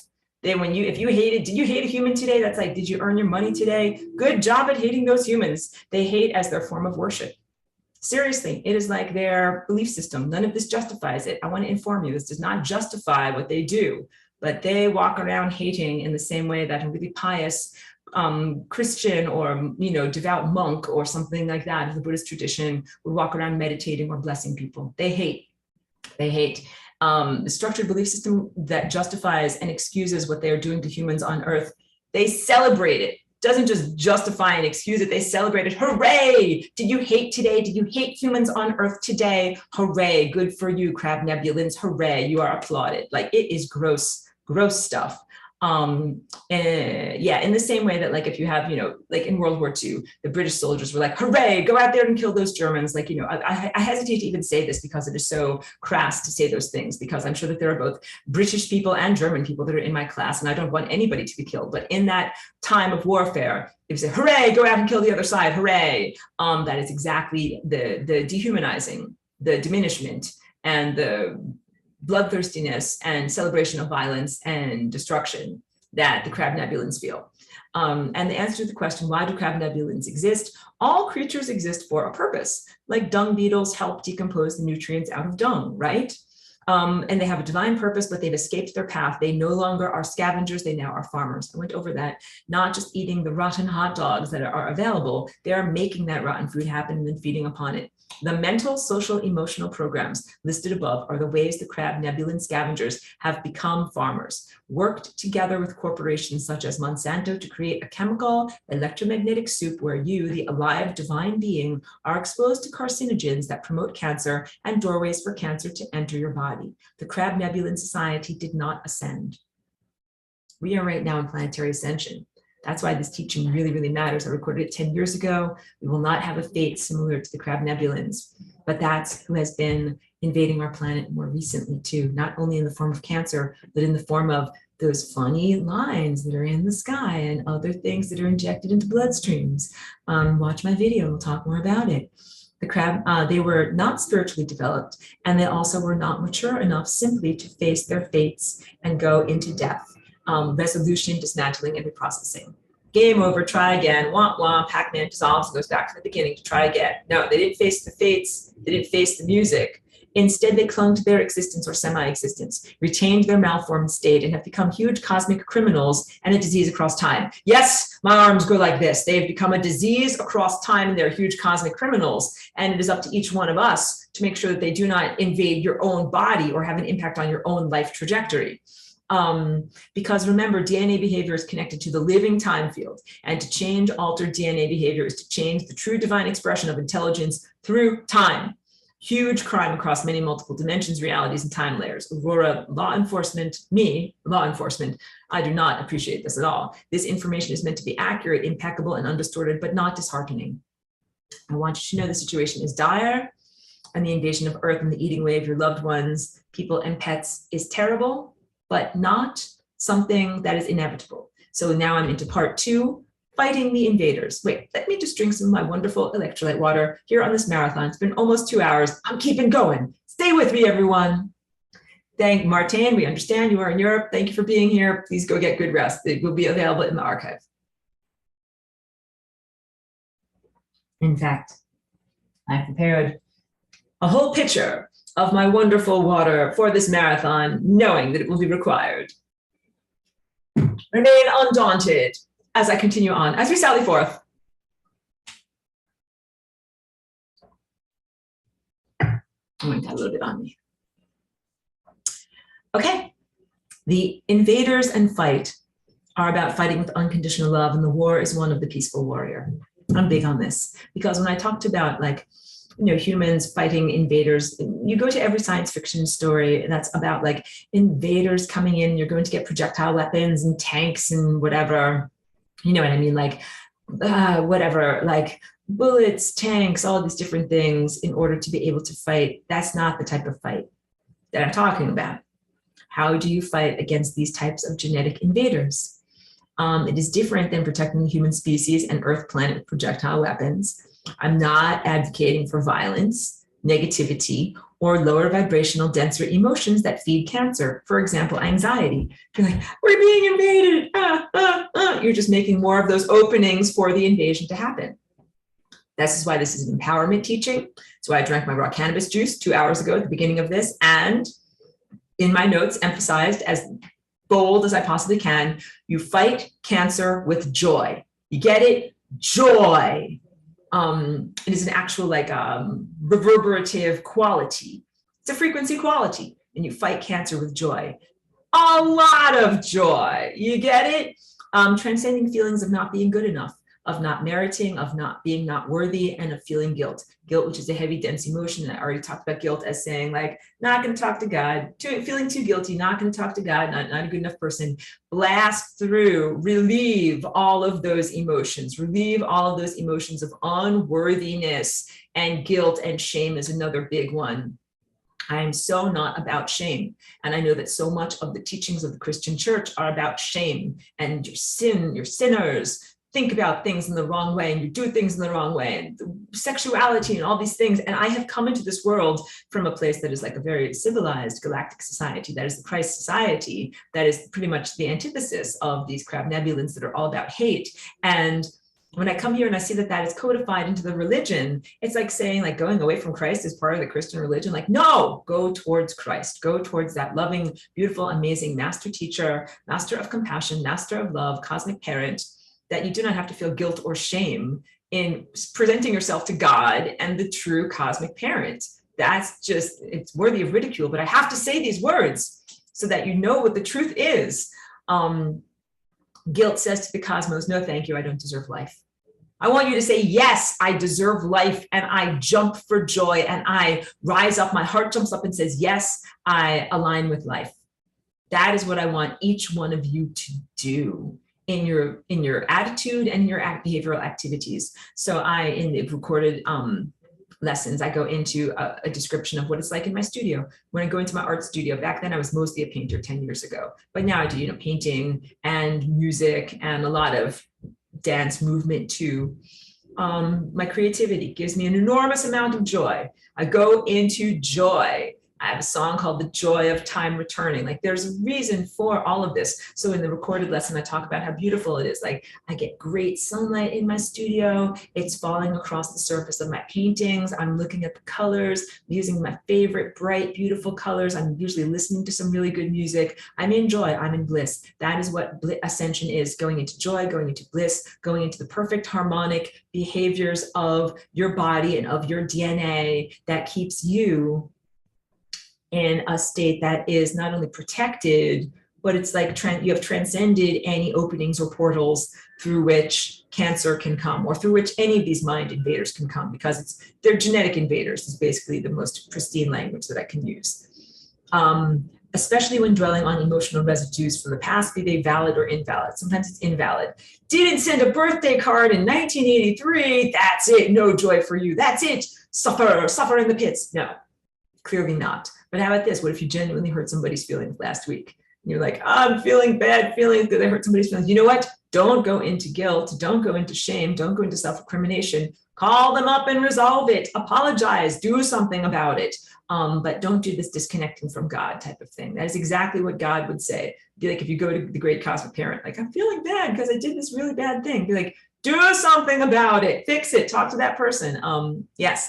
And guess what? Then when giant explosions from the sun or the stars happen and you're engulfed in light, you don't spend any amount of time being like, I did something wrong and I hurt someone. You're like, no, hooray, light, flow through me. I accept this light fully. Do you understand?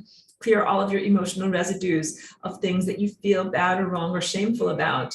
That a lot of it is projected, a lot of it is invalid, and some parts of it that might be minorly valid, you resolve it. And also you resolve traumas that you've experienced throughout your life, and you resolve your ancestral trauma, and you resolve planetary trauma of being invaded by invaders who took you away from God in the first place. God, your divine connection.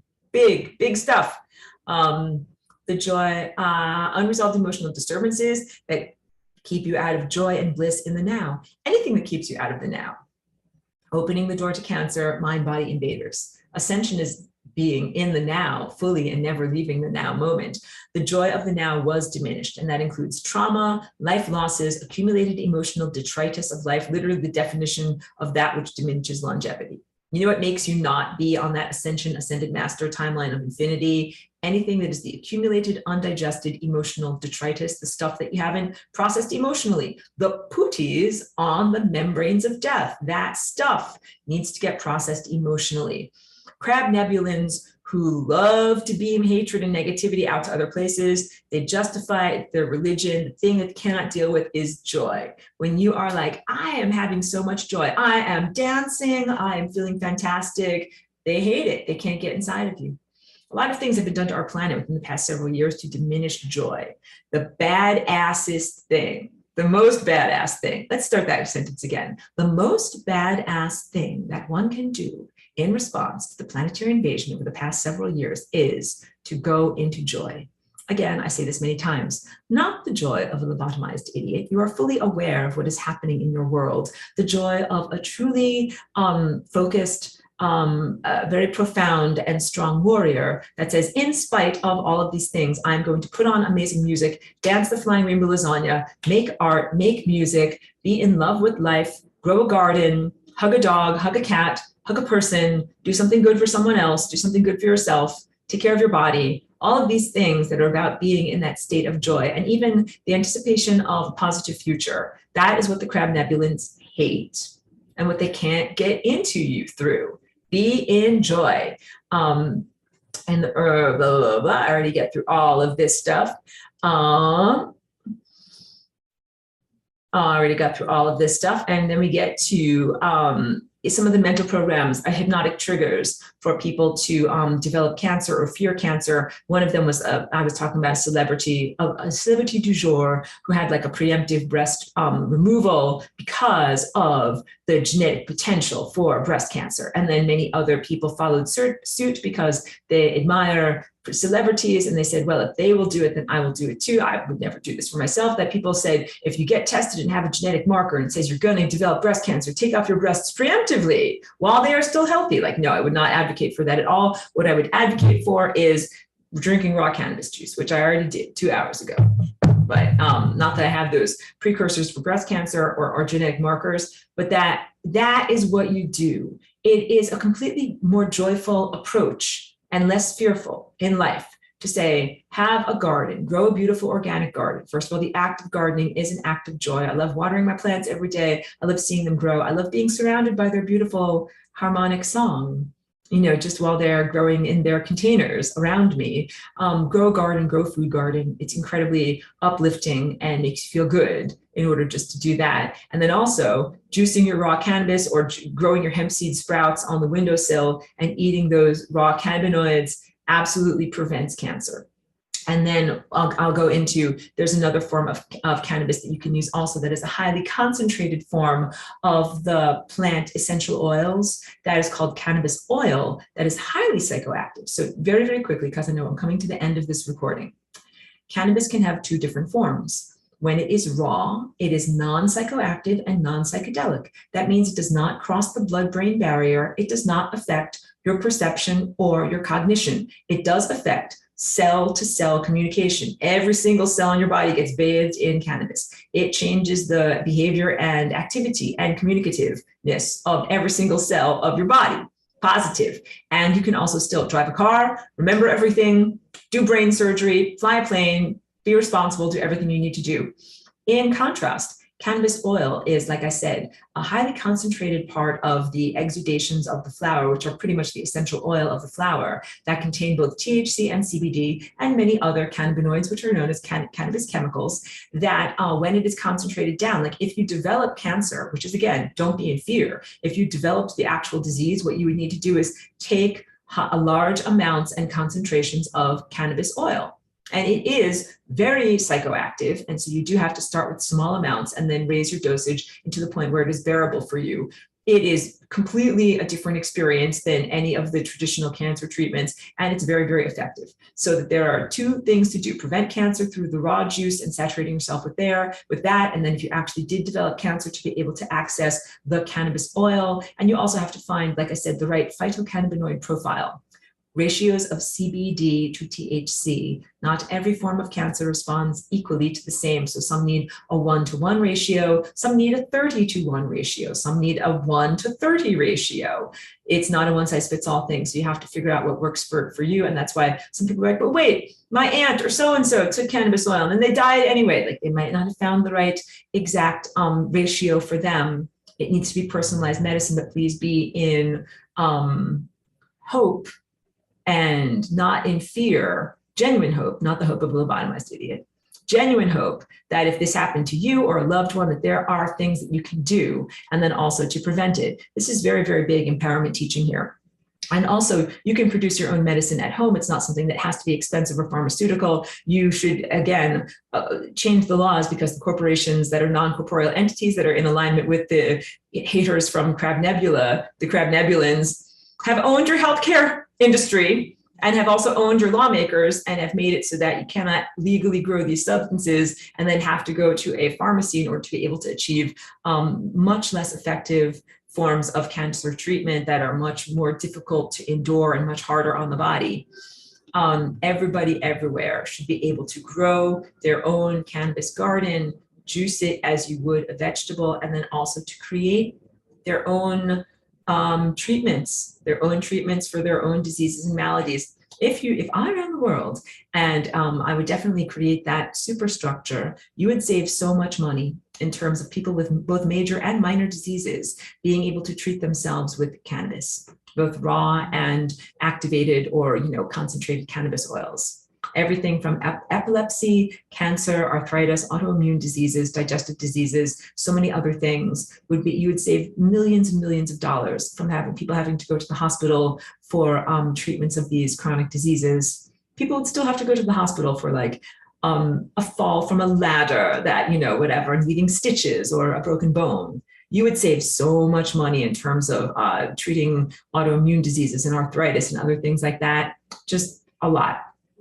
Because we don't live in a world that is run at this moment up until this point from that level of just basic rationality and compassion. You live in a world that has been run and owned by non-corporeal entities known as corporations, especially since World War II, who have been owning human legislators, contributing to them huge sums of money so that the legislation would go in the favor of the non-corporeal corporations, as opposed to the people that actually live in the world that those lawmakers are supposed to serve. And themselves, the lawmakers are betrayers of humanity. You must understand this. You live in a world where your lawmakers and your Supreme Court and your justice system have completely betrayed you, humanity. That's whatever, siblings betraying siblings. It is very, very distressing. I'm almost through with my notes, don't worry.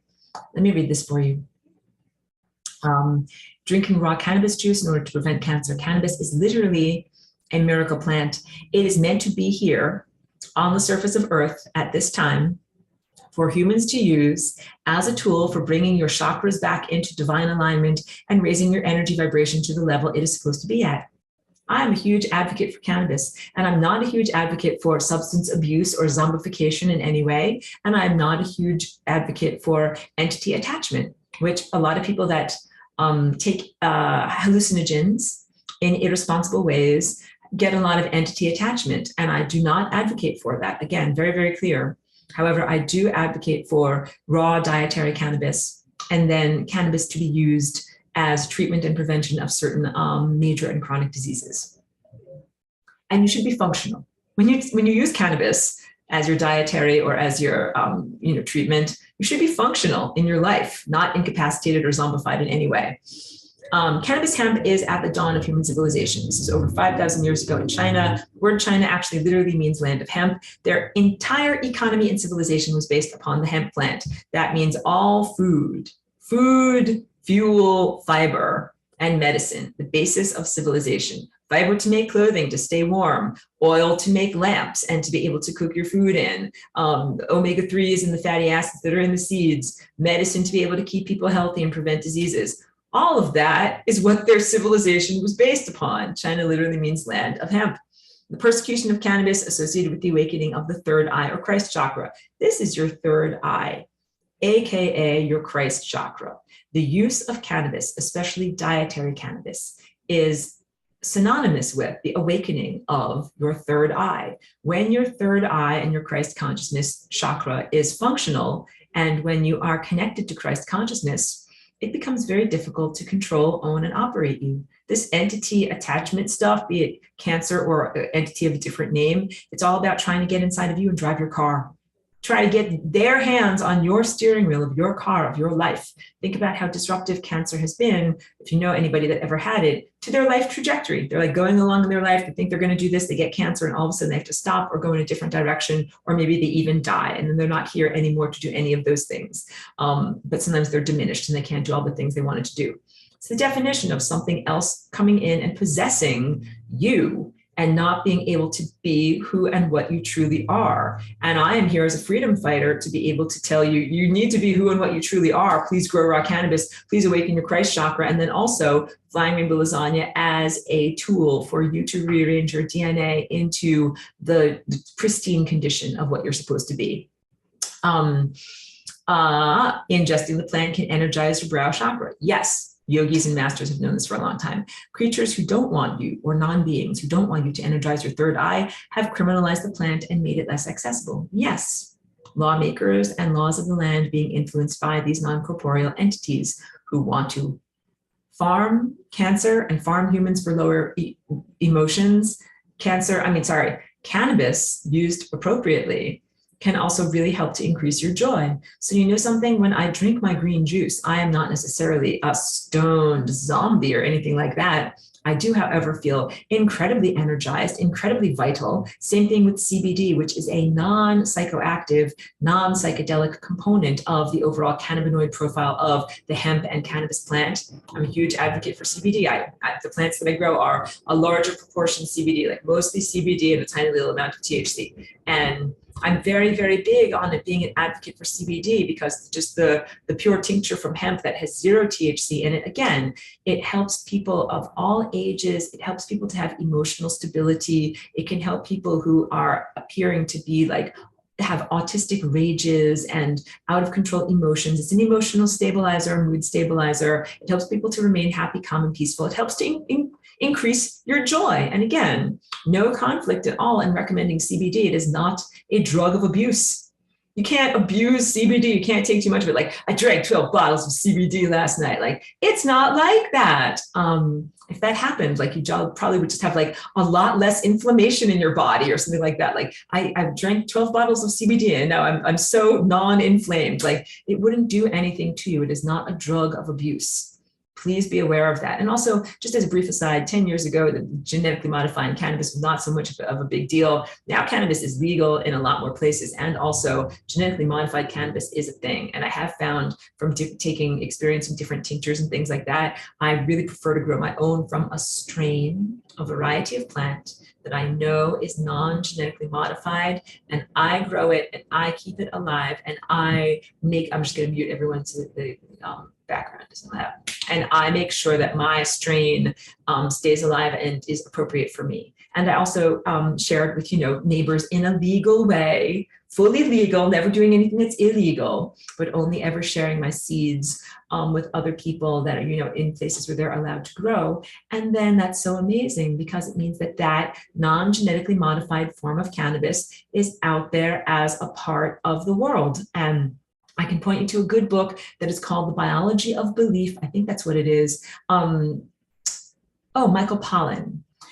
He follows 4 different plants that are in a symbiotic relationship with humans: apples, roses, potatoes, and cannabis. And with this basic presupposition that all 4 of those plants are plants that put something into our minds, that they have a value to us that makes it so, tulips, I think, were in there too, so valuable to us, that we're like, yes, we'll do whatever we can. We'll do backbends to be able to grow this plant. So there's something in the plant that we need, but then the plant needs us to grow them. The ultimate beautiful partnership. That is how I look at it, between me and my garden, me and my plants. That is how I want you guys to look at it too.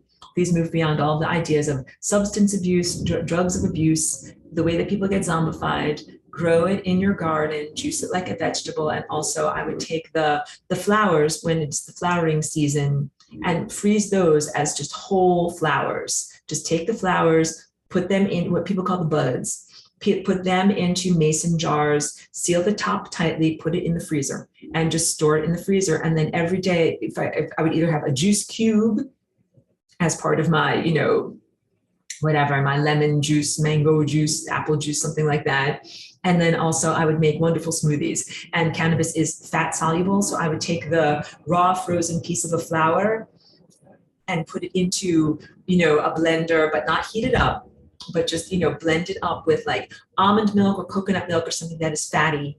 And then you can also put in you can put in hemp seeds or something like that, or coconut oil. And you can put in fruit like blueberries or, something to make it tasty, but make a superfood smoothie. Treat it like a superfood. That's what I'm trying to say. I would put the frozen flowers in, treat it like a superfood, and make these wonderful things. So I think one of the best combos I ever made was like coconut milk, papaya, cacao nibs, and then the frozen cannabis flowers. That was like super power nutrition food. And that it's amazing for your digestion. It's amazing in terms of nourishing your body, anti-inflammation. Like this is the food that you can base a civilization on. It's amazing stuff.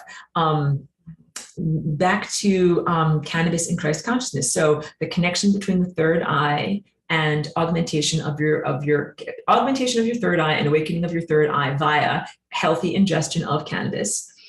People who persecute cannabis are anti-Christ consciousness. If cannabis equals Christ consciousness, those who persecute and limit the availability of cannabis are anti-Christ consciousness. And I point now to the crab nebulans, who are the haters. Conflict between the consciousnesses of divergent star origins. That's what's being played out on our planet right now. I'm here as Aurora. I'm part of the Christ network. I'm part of the third eye network of the cosmos. And we have a very different, we eat the love tone and above, have a very, very different approach to DNA and cosmic law enforcement than the crab nebulans, who are haters.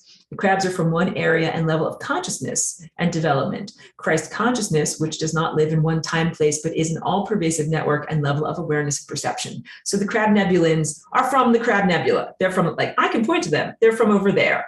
Christ consciousness, extraterrestrials, are literally from all over. It is a galactic society, incredibly loving, incredibly compassionate, incredibly self-responsible, following cosmic law. The fight for freedom and access to cannabis on Earth exemplifies the struggle between crab nebulans and Christ beings. The cannabis makes you unpalatable to the crab nebulans. Do you get it? Do you get why they made it so illegal on your planet and difficult to find and maintain?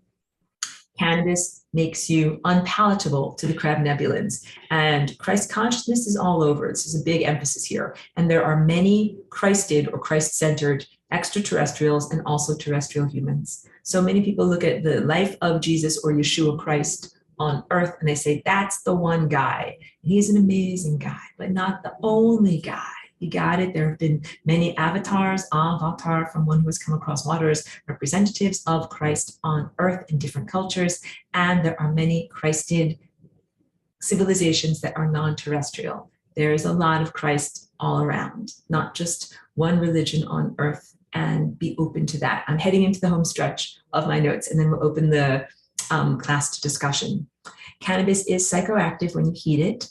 It means that it affects the workings of the brain. That's because, just very quickly in terms of molecular biology, cannabis contains a main molecule and then a part that hangs off the side that is called the carboxyl, carbon, oxygen, kind of like little thing. When you heat it or dry the plant out, the carboxyl falls off, the molecule is smaller, and it's able to cross the blood-brain barrier, actually go into the blood supply of your brain and affect your neurotransmitters there, which is where a lot of your cognitive abilities come from. So when you use the plant raw and it has that carboxyl still attached to it and you freeze it and you don't heat your juice or anything like that, then it does not go into your brain. It does not affect your ability to think or remember things, or does not make you feel strange or otherworldly. It just has a lot of positive body effects. And then of course, like let's say if a person does develop a disease and they require the decarboxylated version, which means the heated and dried and concentrated version, it does have a mental effect. A lot of times people do report something that can even be as strong as a hallucinogen or a psychedelic. It's essential to go into that mind state for purposes of healing, to be able to go in, do the deep dive, go through fear, clear out traumas, resolve things that shouldn't be there and release them. That's part of the healing process. So that is actually a positive mental state for patients to be able to undergo or experience. Again, not something that I would advocate like strictly like as a party or recreational sense, but as a deep dive, as deep inner work, and then also doing it for the healing and not for purposes of opening one's doorways up for anything negative to come inside. You want to be the hands on the steering wheel, not any otherworldly entities that want to rule your life. So you want to heal your diseases, take the concentrated oil. That's fantastic. You might feel like you're going into another world, but do not bring back unwanted astral hijackers, is a good way of saying it. And I've been a mentor for people many times, and I will put this out there. Of course, only if you live in a place where it is legal to grow cannabis. But I've been a mentor and a facilitator for people to be able to grow their own gardens, because I've been doing it for many years. And it's how I am able to live extremely well and not have to take AEDs, which is anti-epilepsy drugs. I just use cannabis, CBD, and raw juice, which is pretty amazing. And the anti-epilepsy drugs are like very heavy and not that good for your body. They have to take over a long amount of time. So yeah, put that out there, that I do mentorship for people who need that. Only if you live someplace where it is legal to grow, of course. I never, ever, ever advocate for anyone to do anything that's illegal. When you ingest cannabis, the crab nebulins can't take a bite out of you. You are not a rotten hot dog on the bottom of the ocean that the crabs can scuttle along and eat. Emotional well-being, euphoria, and self-protective qualities. These are a shield between yourself and negative thought or emotional entities that wish to feed off of you. Cannabis is psychoactive. I talked all about. So the non-heated form of cannabis is called THCA or CBDA. These are the acidic formats. Cannabis was suppressed intentionally by corporations after World War II. The non-corporeal entities came into power after World War II, and they said, we are going to stop this good stuff from being in the food supply, and we are going to make it illegal under extreme penalties for you to have it in your possession, or definitely not to grow it. Lawmakers in the USA Congress are owned by and heavily influenced by those non-corporeal entities known as corporations through campaign contributions. Everything in our country being legislated in favor of non-corporeal entities, favoring genetically modified food production, outlawing cannabis. That's been the truth and the reality for a long time. Planetary depopulation agenda. Yeah, the haters, the crab nebulans. They're like, we hate these humans. We hate them so much, we want them to go bye-bye. This is very big. Perpetrated by creatures who do not need a biosphere to live. Think about a corporation. It is a non-corporeal entity. It does not need an ecosystem. Like a butterfly needs an ecosystem. It needs to fly along, it needs to drink water, it needs to have pollen and nectar. A corporation does not need that. Corporation does not care about whether there's radioactivity in the oceans from Fukushima. Dolphins care about that. Corporations do not care about that. We, my audience, everyone who I'm speaking to, we are alive biological beings, and we require an ecosystem to support our life. So we have a vested interest in our bodies staying alive, and Earth staying alive, and our ecosystem staying alive. I always make that joke. You can sing that song by the Bee Gees if you want to. But let's say a machine or a non-corporeal entity that is sustained by pure energy would be very happy to see a sterile Earth with no organic life. Like, blast everything, nuclear war, incinerate everything. A machine can still be alive. It's fine. It's perfectly happy. It's like, hooray, there's no trees. Hooray, there's no butterflies. A machine or a non-corporeal, semi-corporeal entity that's an energy entity can still be alive. They don't effing care about butterflies or dolphins or anything, but we care. I care. Please understand that myself and a huge array of other Christed individuals, Christed organizations, and an enormous consciousness network, that this is, I'm one facet on a much, much larger consciousness network, cares profoundly about the ecosystem here. That's why I always talk about planetary ascension, including everything from redwood trees to dolphins, to butterflies, to humans. And why I'm not in alignment with the transhumanist agenda, which is basically kill the earth, kill the ecosystem, upload everyone. You can tell by my facetious expression, I don't agree with that at all. It's terrible. And cesium-137 from Fukushima is a very perfect example of how human mismanagement, human complete lack of responsibility, humans not having their hands on the steering wheel of their own lives and their own cultures created a perfect catastrophe that could lead to the sterilization of the entire ocean ecosystem, which again, an AI construct or a non-corporeal entity would be totally fine with that, totally at peace with that, but I'm not okay. So what are you going to do in order to avoid and treat cancer? Drink raw cannabis juice, be in joy. Let go of the programs that are statistical programs, cultural overlays, and the limited view of medical science, anything that tells you you are a victim of your genes or your DNA. You are empowered experiencers of DNA and DNA behavior. Avoid Pacific seafood, including sushi and nori. I'm sorry, we love sushi. It's beautiful. We love that stuff.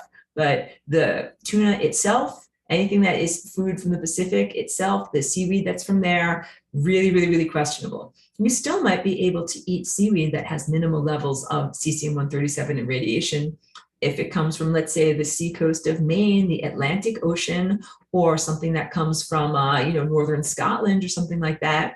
Avoid Pacific seafood, please. Another one is filter your water. Don't use a Brita filter. They not only are not effective at filtering out the particulates of cesium-137, they add aluminum to the water. So you have to do your research. Berkey is a good water filter, and I use one that is called Zero Water because Berkey is a bit expensive. I'm still saving up for it. Filters out fluoride, filters out chloride, chlorine, and then also filters out cesium-137. Put noble elite shungite in your water. After you filtered it, put the noble elite shungite chunks into your water. Tiny little particles of that come through into your water, not only charge the water particles, but come inside of you, swap out your cesium-137 in your bones for shungite. Then you've got shungite inside of you. It is like your inner armor. That's what you want to do. And at some points in my journey, I've even taken very finely powdered shungite, put it in with my skin oils or skin lotions and creams, and use that as a topical so that it would come in through the pores of my body. Small amounts only. Huge caution there. I had one participant in my class that was really struggling, and they put on a thick coating, like almost like a mask of shungite on their face, and they had a huge detox reaction. And they also felt, interestingly enough, they couldn't go near any computers, cell phones, or electromagnetic fields, but also had like a huge irritation, skin reaction, and all sorts of things like that. Small amounts only, and it accumulates and builds up over time. You want the shungite to be inside of you. You do not want the cesium-137 to be inside of you. Cannabis oil, use that to treat cancer in yourself or in your pets. This was a big one. I'm going to emphasize this again. The non-corporeal entities that are these not alive beings that have been able to control Congress through their campaign contributions, they also control healthcare. Healthcare is basically giant corporations, your Aetna or whatever it's called, like, your health insurance company, hospitals are corporations. All of these big, giant, clearly pharmaceutical companies are corporations. These are all non-corporeal entities, and they have very, very little to do with true disease prevention and true human health. They have a lot to do with creating consciousness portals through which these disease entities can come. And this is also like stuff that's been going on for a long time that I'm telling you about. Every single one of those pharmaceutical commercials. Don't watch the corporate news, because in between the stories, which are highly questionable in terms of their programming you, they program you for symptoms. They're like, do you have this, this, this, and this? Take this drug. It might give you this, this side effect that is this, this, this, and this, but at least it's not this, this, this, and this. It's all hypnotic programming. And definitely don't expose yourself to it and watch it while you're eating your food, because you're eating your food, you're kind of in a receptive state, and this thing is going on in the background. Like, do you have this, this, this, and this? Take this. It will give you this, this, this, and this. Talk to your doctor. And you don't want any of that. All of that is non-corporeal entities being in control or in influence of human society and human genetic code. You don't want any of that stuff.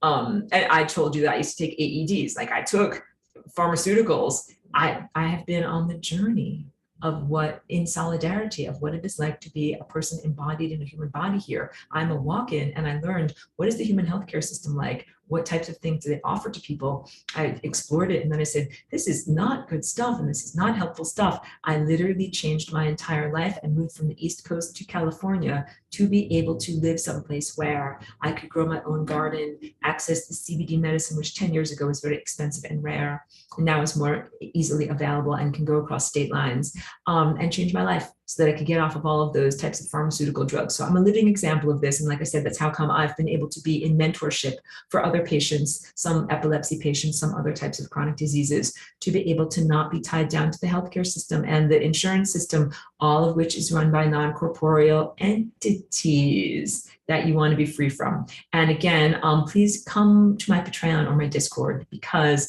on YouTube, I'm simply not able to speak as openly as I would like to about the events of the past 3 years. You all know what I'm talking about. Events of the last 3 years, things that go into people's bloodstreams that are affected by and that emit and are part of the network of 5G, which is also an antichrist network. Like, I'm sorry, very, very unpleasant stuff. I jokingly gesture. Some very, very unpleasant things. I clutch my pearls of this horrible stuff that we're talking about, these unmentionables. But yes, the unmentionables are clearly very troublesome. But I talk about them, but I just don't talk about them here. And the reason for that is because I've had my YouTube channel for quite a long time, over 10 years. And I have many, many semesters here and a lot of good stuff that is archived here that I want to still be accessible to people. So I don't want to have a problematic with any of the overseers of the verbiage or topics that are spoken about here. That is why I have a different place where I speak about those things. I continually invite you to come speak about those things with me elsewhere. And also please know that I have not stopped being a planetary freedom fighter. I maintain my planetary my efforts to help humans to be free on this planet. Simply have to, like many other people, change the, forum through which I share certain pieces of information, but still sharing it. So come find me. That's what I'm saying. Fantastic. You made the marathon. It's been 2.5 hours. Everybody clap, clap, and appreciate yourselves. If you've been with it, drink some replenishing water with me, and then also opening the floor now to any questions or comments or anything that anybody needs to talk about. Go. Don't be shy. Questions or comments? I know someone wants to say something. Hey, Aurora, I'll say this, that, hey, with you talking about Monsanto, looking at notes from 10 years ago, I know you know, but people listening may not know that Bayer, which is a medical company like Bayer Aspirin, bought Monsanto. They acquired that corporation. So the medical corporation acquired the poisonous corporation. So you have full circle collusion, which the chemical that's being dumped into the food supply is then also owned by the people selling you the poison as a medicine.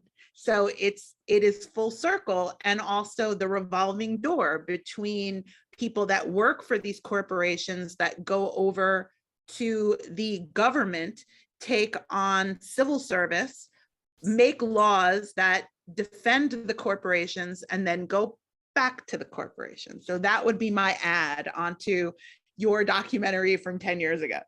Thank you. Beautiful information. Thank you for being in the class, and thank you for sharing your great thoughts here. The revolving door is a big part of this. Lobbyists, corporate workers who then become lobbyists, who then become corporate workers again. Just call it the hot tub from hell. They're all in the hot tub from hell together. And this is a euphemism, but kind of the sense of like when you're in a hot tub, like you're swimming around in everyone else's toenail fungus or scrotum fungus or whatever it is. This nasty, uncomfortable soup of everything that is coming together from all of these different levels of that is all about serving non-corporeal entities or non-corporeal masters. And that's a really good thing. The corporations, non-corporeal entities who create chemicals that create portals in your DNA for specific diseases, that they create the disease and then they sell you the cure. That you have highlighted that very beautifully by recognizing that Monsanto purchased Bayer, and then they will also say, here's our new anti-cancer treatment or anti-this or that treatment, when they have largely created the need for that treatment through their pollution of the food supply.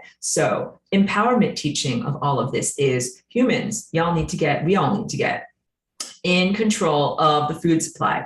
That means making certain that you grow your own foods, support local farms, farmers markets as much as you can. Definitely buy organic because much of this is consumer driven, although it is hugely government subsidized. Like you would never have these huge fields of GMO corn unless it were government subsidized. That means that they are making certain incentives for large industrial agriculture to create the vast monocrops of corn, but that doesn't mean that you have to buy it. So Doritos, it's not just that Doritos is junk food, it's made out of genetically modified junk food and then covered in tons of chemicals. Like don't buy genetically modified corn, don't buy junk food stuff, don't buy anything that has corn syrup in it. Literally my journey away from epilepsy and towards health, I had to learn about how carbohydrates are an epilepsy trigger. And then I started to read and also learn about how genetically modified, this was in 2005, 2006, at the beginning of genetically modifying corn. So I learned corn syrup is just not good for the brain in general, and it's being made from genetically modified corn. And then because up until that point, I didn't know about food. Literally, I'm an outsider visitor to this world. I didn't know what was in salad dressing. And then I started to become more intellectually aware. And I started to read the labels, and I'm reading like, why is there corn syrup in salad dressing? Like this is a savory food item. Why is it in there? I started to find corn syrup in so many things. So it is a semi-addictive substance. It is definitely not good for the liver and the various sugar pathways in our body, like the insulin dissolving, the sugar dissolving or sugar reducing insulin pathways in our body. Like the corn syrup is totally not good for anything. Chloe, I know you're a huge advocate for not buying anything with the UPC symbol. Like make your own, right? Like make your own spice blend, make your own salad dressing. I'm very big on that too. I had to learn how to do these things and prepare my own foods because I started to learn that there is corn syrup or corn starch in almost all prepared foods. And so like, okay, I can make my own pizzas, but I'm going to make them with a cauliflower crust and then, slices of real organic tomato and then find some kind of, organic mozzarella cheese or something like that doesn't have any additives put into it. And of course, it's more laborious and more expensive, but I started to have to eat that way. So I've been eating this way for a very long time since I became informed as to the way that the food supply was being used as a weapon, was being weaponized against humanity. Very, very distressing that is happening, but go into empowerment. The answer is consumer driven, and also shopping at, like I said, co-ops and farmers markets and organic places where you can buy food, and also growing foods that are for yourself and then having excesses to be able to share or trade or barter with other people in your neighborhood. All of that is huge empowerment stuff. And then also being able to live in a place where you can grow your own cannabis, create your own cannabis juice, your own cannabis. I do tinctures and topicals and all sorts of different ways to absorb it into my body, and highly advocate for others to be able to do this too. Cannabis on your face and things like that is actually a skin cancer preventative and protective. Although I use a chemical sunblock too that does not have nanotitanium dioxide in it. So you got to read the labels, avoid all this, but there's different ways to stay clean. And then I also do a big detoxification protocol too. So I was thinking maybe for Patreon or something like that, we'll have a Zoom where we can talk, chat, and socialize, where I can also just say like, here are all the different things that I do to keep myself healthy, all the different products that I do to keep myself healthy, and all the different ways of detoxifying and cleaning stuff out, because it's important stuff too. Melissa says the power we have within this mental realm to create reality the way we would like. So good to be aware of the corpse, and better to focus on how to create better systems. Absolutely. I am hugging you. I completely agree. We are hugely powerful creators. That is really what this Christ chakra is about. The imagination and the power to project reality. So the diminishment or hijacking of that Christ chakra is all about humans feeling disempowered when we are literally creating the world around us with the paintbrush of our minds. And if we wish to create a world where there's more food co-ops, and so like basically, you want to avoid like the dollar store, like the discount grocery store, the, cheap food, cheap, empty calories, all of those things. Even if, and I live this truth, like sometimes I've been a struggling artist. When I had limited amounts of money, I still bought organic foods. And I'm like, okay, I will just buy fewer organic foods, I'm still going to buy the organic foods instead of the cheap frozen pizza, because I know that that is an anti-health practice. If you buy the cheap frozen pizzas and then your health goes down and you go and you get the medicine from the doctor. And that is like the downward spiral that I saw far too many people in my arts community doing something like that. So no, you have to treat yourself well. And that's also how you continue to have longevity and still be here. And it's what God wants for you. God wants you to stay alive. God wants you to stay alive. The crab nebulans effing hate you. They want you to die. They want you to become one of them, actually. They want you to die and then live on the membrane of death and try to feed off of the living. Terrible, terrible fate. You don't want to do that at all. God truly wants you to stay alive, stay healthy, and continue to contribute to the world, contribute to your life, contribute to your communities. Please remember and please know and calibrate to that truth. Art, thank you for being here. Long-term student says, how and where do you get cannabis cube to make smoothies or other foods? So I live in California, and I've consistently chosen to live in localities where I can grow my own plants legally. I never want to live someplace where I would have to do it secretly and then worry about some kind of legal repercussions. So I want to say to everyone, if you live in a state where it is legal to grow, then what you should do is grow your own garden. You need to get special soil. Again, I'm a mentor for this. Special soil, not Miracle Grow. You need to put your own amendments into the soil. That means things that help the soil not to be depleted, like micronutrients, fertilizers, chicken poop, and all that kind of good stuff. And you also need to learn how to make compost tea, to be able to spray the leaves with compost tea as a microbial armor against the different types of pests and fungal diseases that would attack cannabis. And so what I do is I grow a certain number of plants and I collect their fan leaves and I juice them in my juicer and I save them as juice cubes, and then I start the next crop. And so I know how many I need as one patient, as one person, to be able to keep myself in juice cubes. And then I also, like I said, find other people that grow organically. Like if I don't have enough, find someone in your neighborhood who grows organically and see if they'll share the fan leaves with you, because it's usually considered an industrial waste product. And then, I would grow my own plants to the point of flowering. So the cannabis has 2 life cycles. One is when it first starts to grow, and throughout the summertime, that is vegetative, where it just grows leaves. Then at the end of the year, it senses a change in the sky, sun is different, and it grows its flowers, and it also creates seeds, and then it dies, usually around November or December. And what I have also found is that our sun and the sun simulator and light disruptor in the sky, if I don't have a supplemental light in my garden, my plants go immediately into flower. My plants in the middle of June think that it is October, November, December, because there is a frequency that's missing from June. So I get a small, full spectrum, outdoor waterproof grow light and keep that on my garden the whole time. And that helps my plants to get the hormonal information. Don't flower yet. And then when it's time for them to flower, I simply turn off that supplemental light and they flower. So because we were living in this very, very strange time, and that only happened about the past 3 years, I'm like, if I don't do a supplemental light, my plants go directly into flower. Like, this is very, very strange, but that is the world that we're in under extreme conditions. So I'm giving you all of my tips of my trade. And again, like if anybody wanted to have real mentorship on this, please contact me, and I can do everything from giving you a soil recipe and telling you, what products that you need to access, and helping you and guiding you through when you should sprout your seeds, because the phase of the moon also matters, at what type of water, how much to water, because you also need to water your plants with good water, and filter your water for you and filter your water for your plants, because you don't want that stuff to go into your plants either. You don't want to put cesium-137 water into your plants.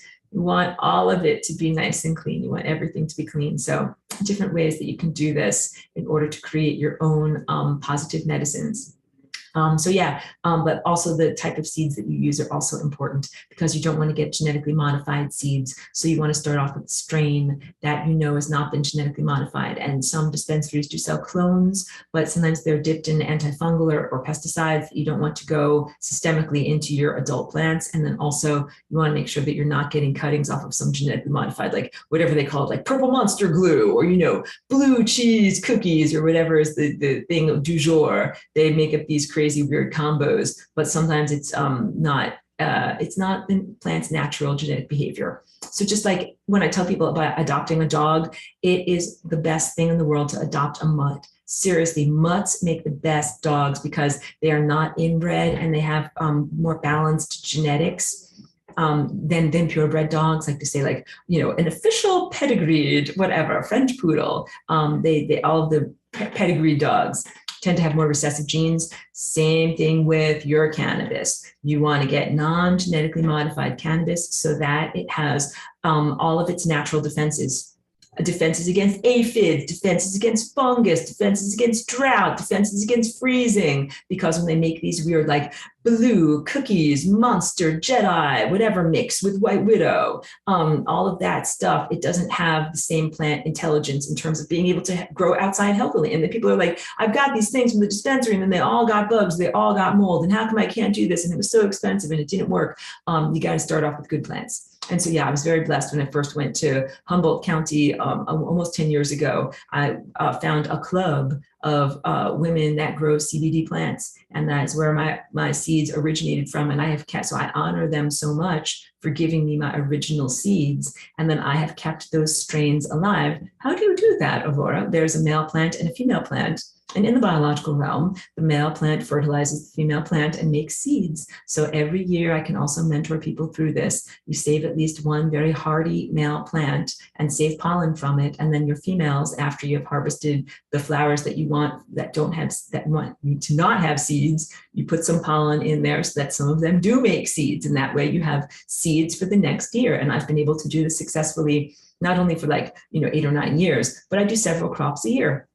And my plants have changed and shifted with me and my needs, depending upon what is the exact spectrum of, what am I trying to say? The exact ratio of CBD to THC that I need for my brain. My plants are personalized to me. That makes them to me more precious than gold, and something that I don't just want to go to, a regular place to be able to buy stuff that's just regular recreational cannabis. Even though, I'm not against that, but I'm very much about the specific strains that keep me healthy and keep my brain functioning without seizures. So that is what I do. And that is what I would advocate for everyone else to do. And you have to find out which strain works for you and your chronic, I don't want to say illnesses, but challenges, so that you can be healthy and vital and alive. So that's my answer on that. Whatever. You learn a lot from other people, because I learned a lot from other people that were growing. It's called probiotically, so using microbes, as I said, as a shield, as opposed to chemicals and pesticides, which is usually what the recreational stuff is just grown in a very haphazard, painting with a broad brush. Throw a bunch of this pesticide on there and a bunch of this and a bunch of this, and then it'll grow. And then that's kind of what happens in terms of the recreational market. And then whatever the black market, I'm hugely not a supporter of, as it is often done in ways that severely deplete the soil, severely pollute water sources, and then create a very low quality substandard form of cannabis for people to ingest. So definitely not a supporter of the black market of cannabis. All that being said, if there are any more questions, then I will get going and I'll give somebody the WALK.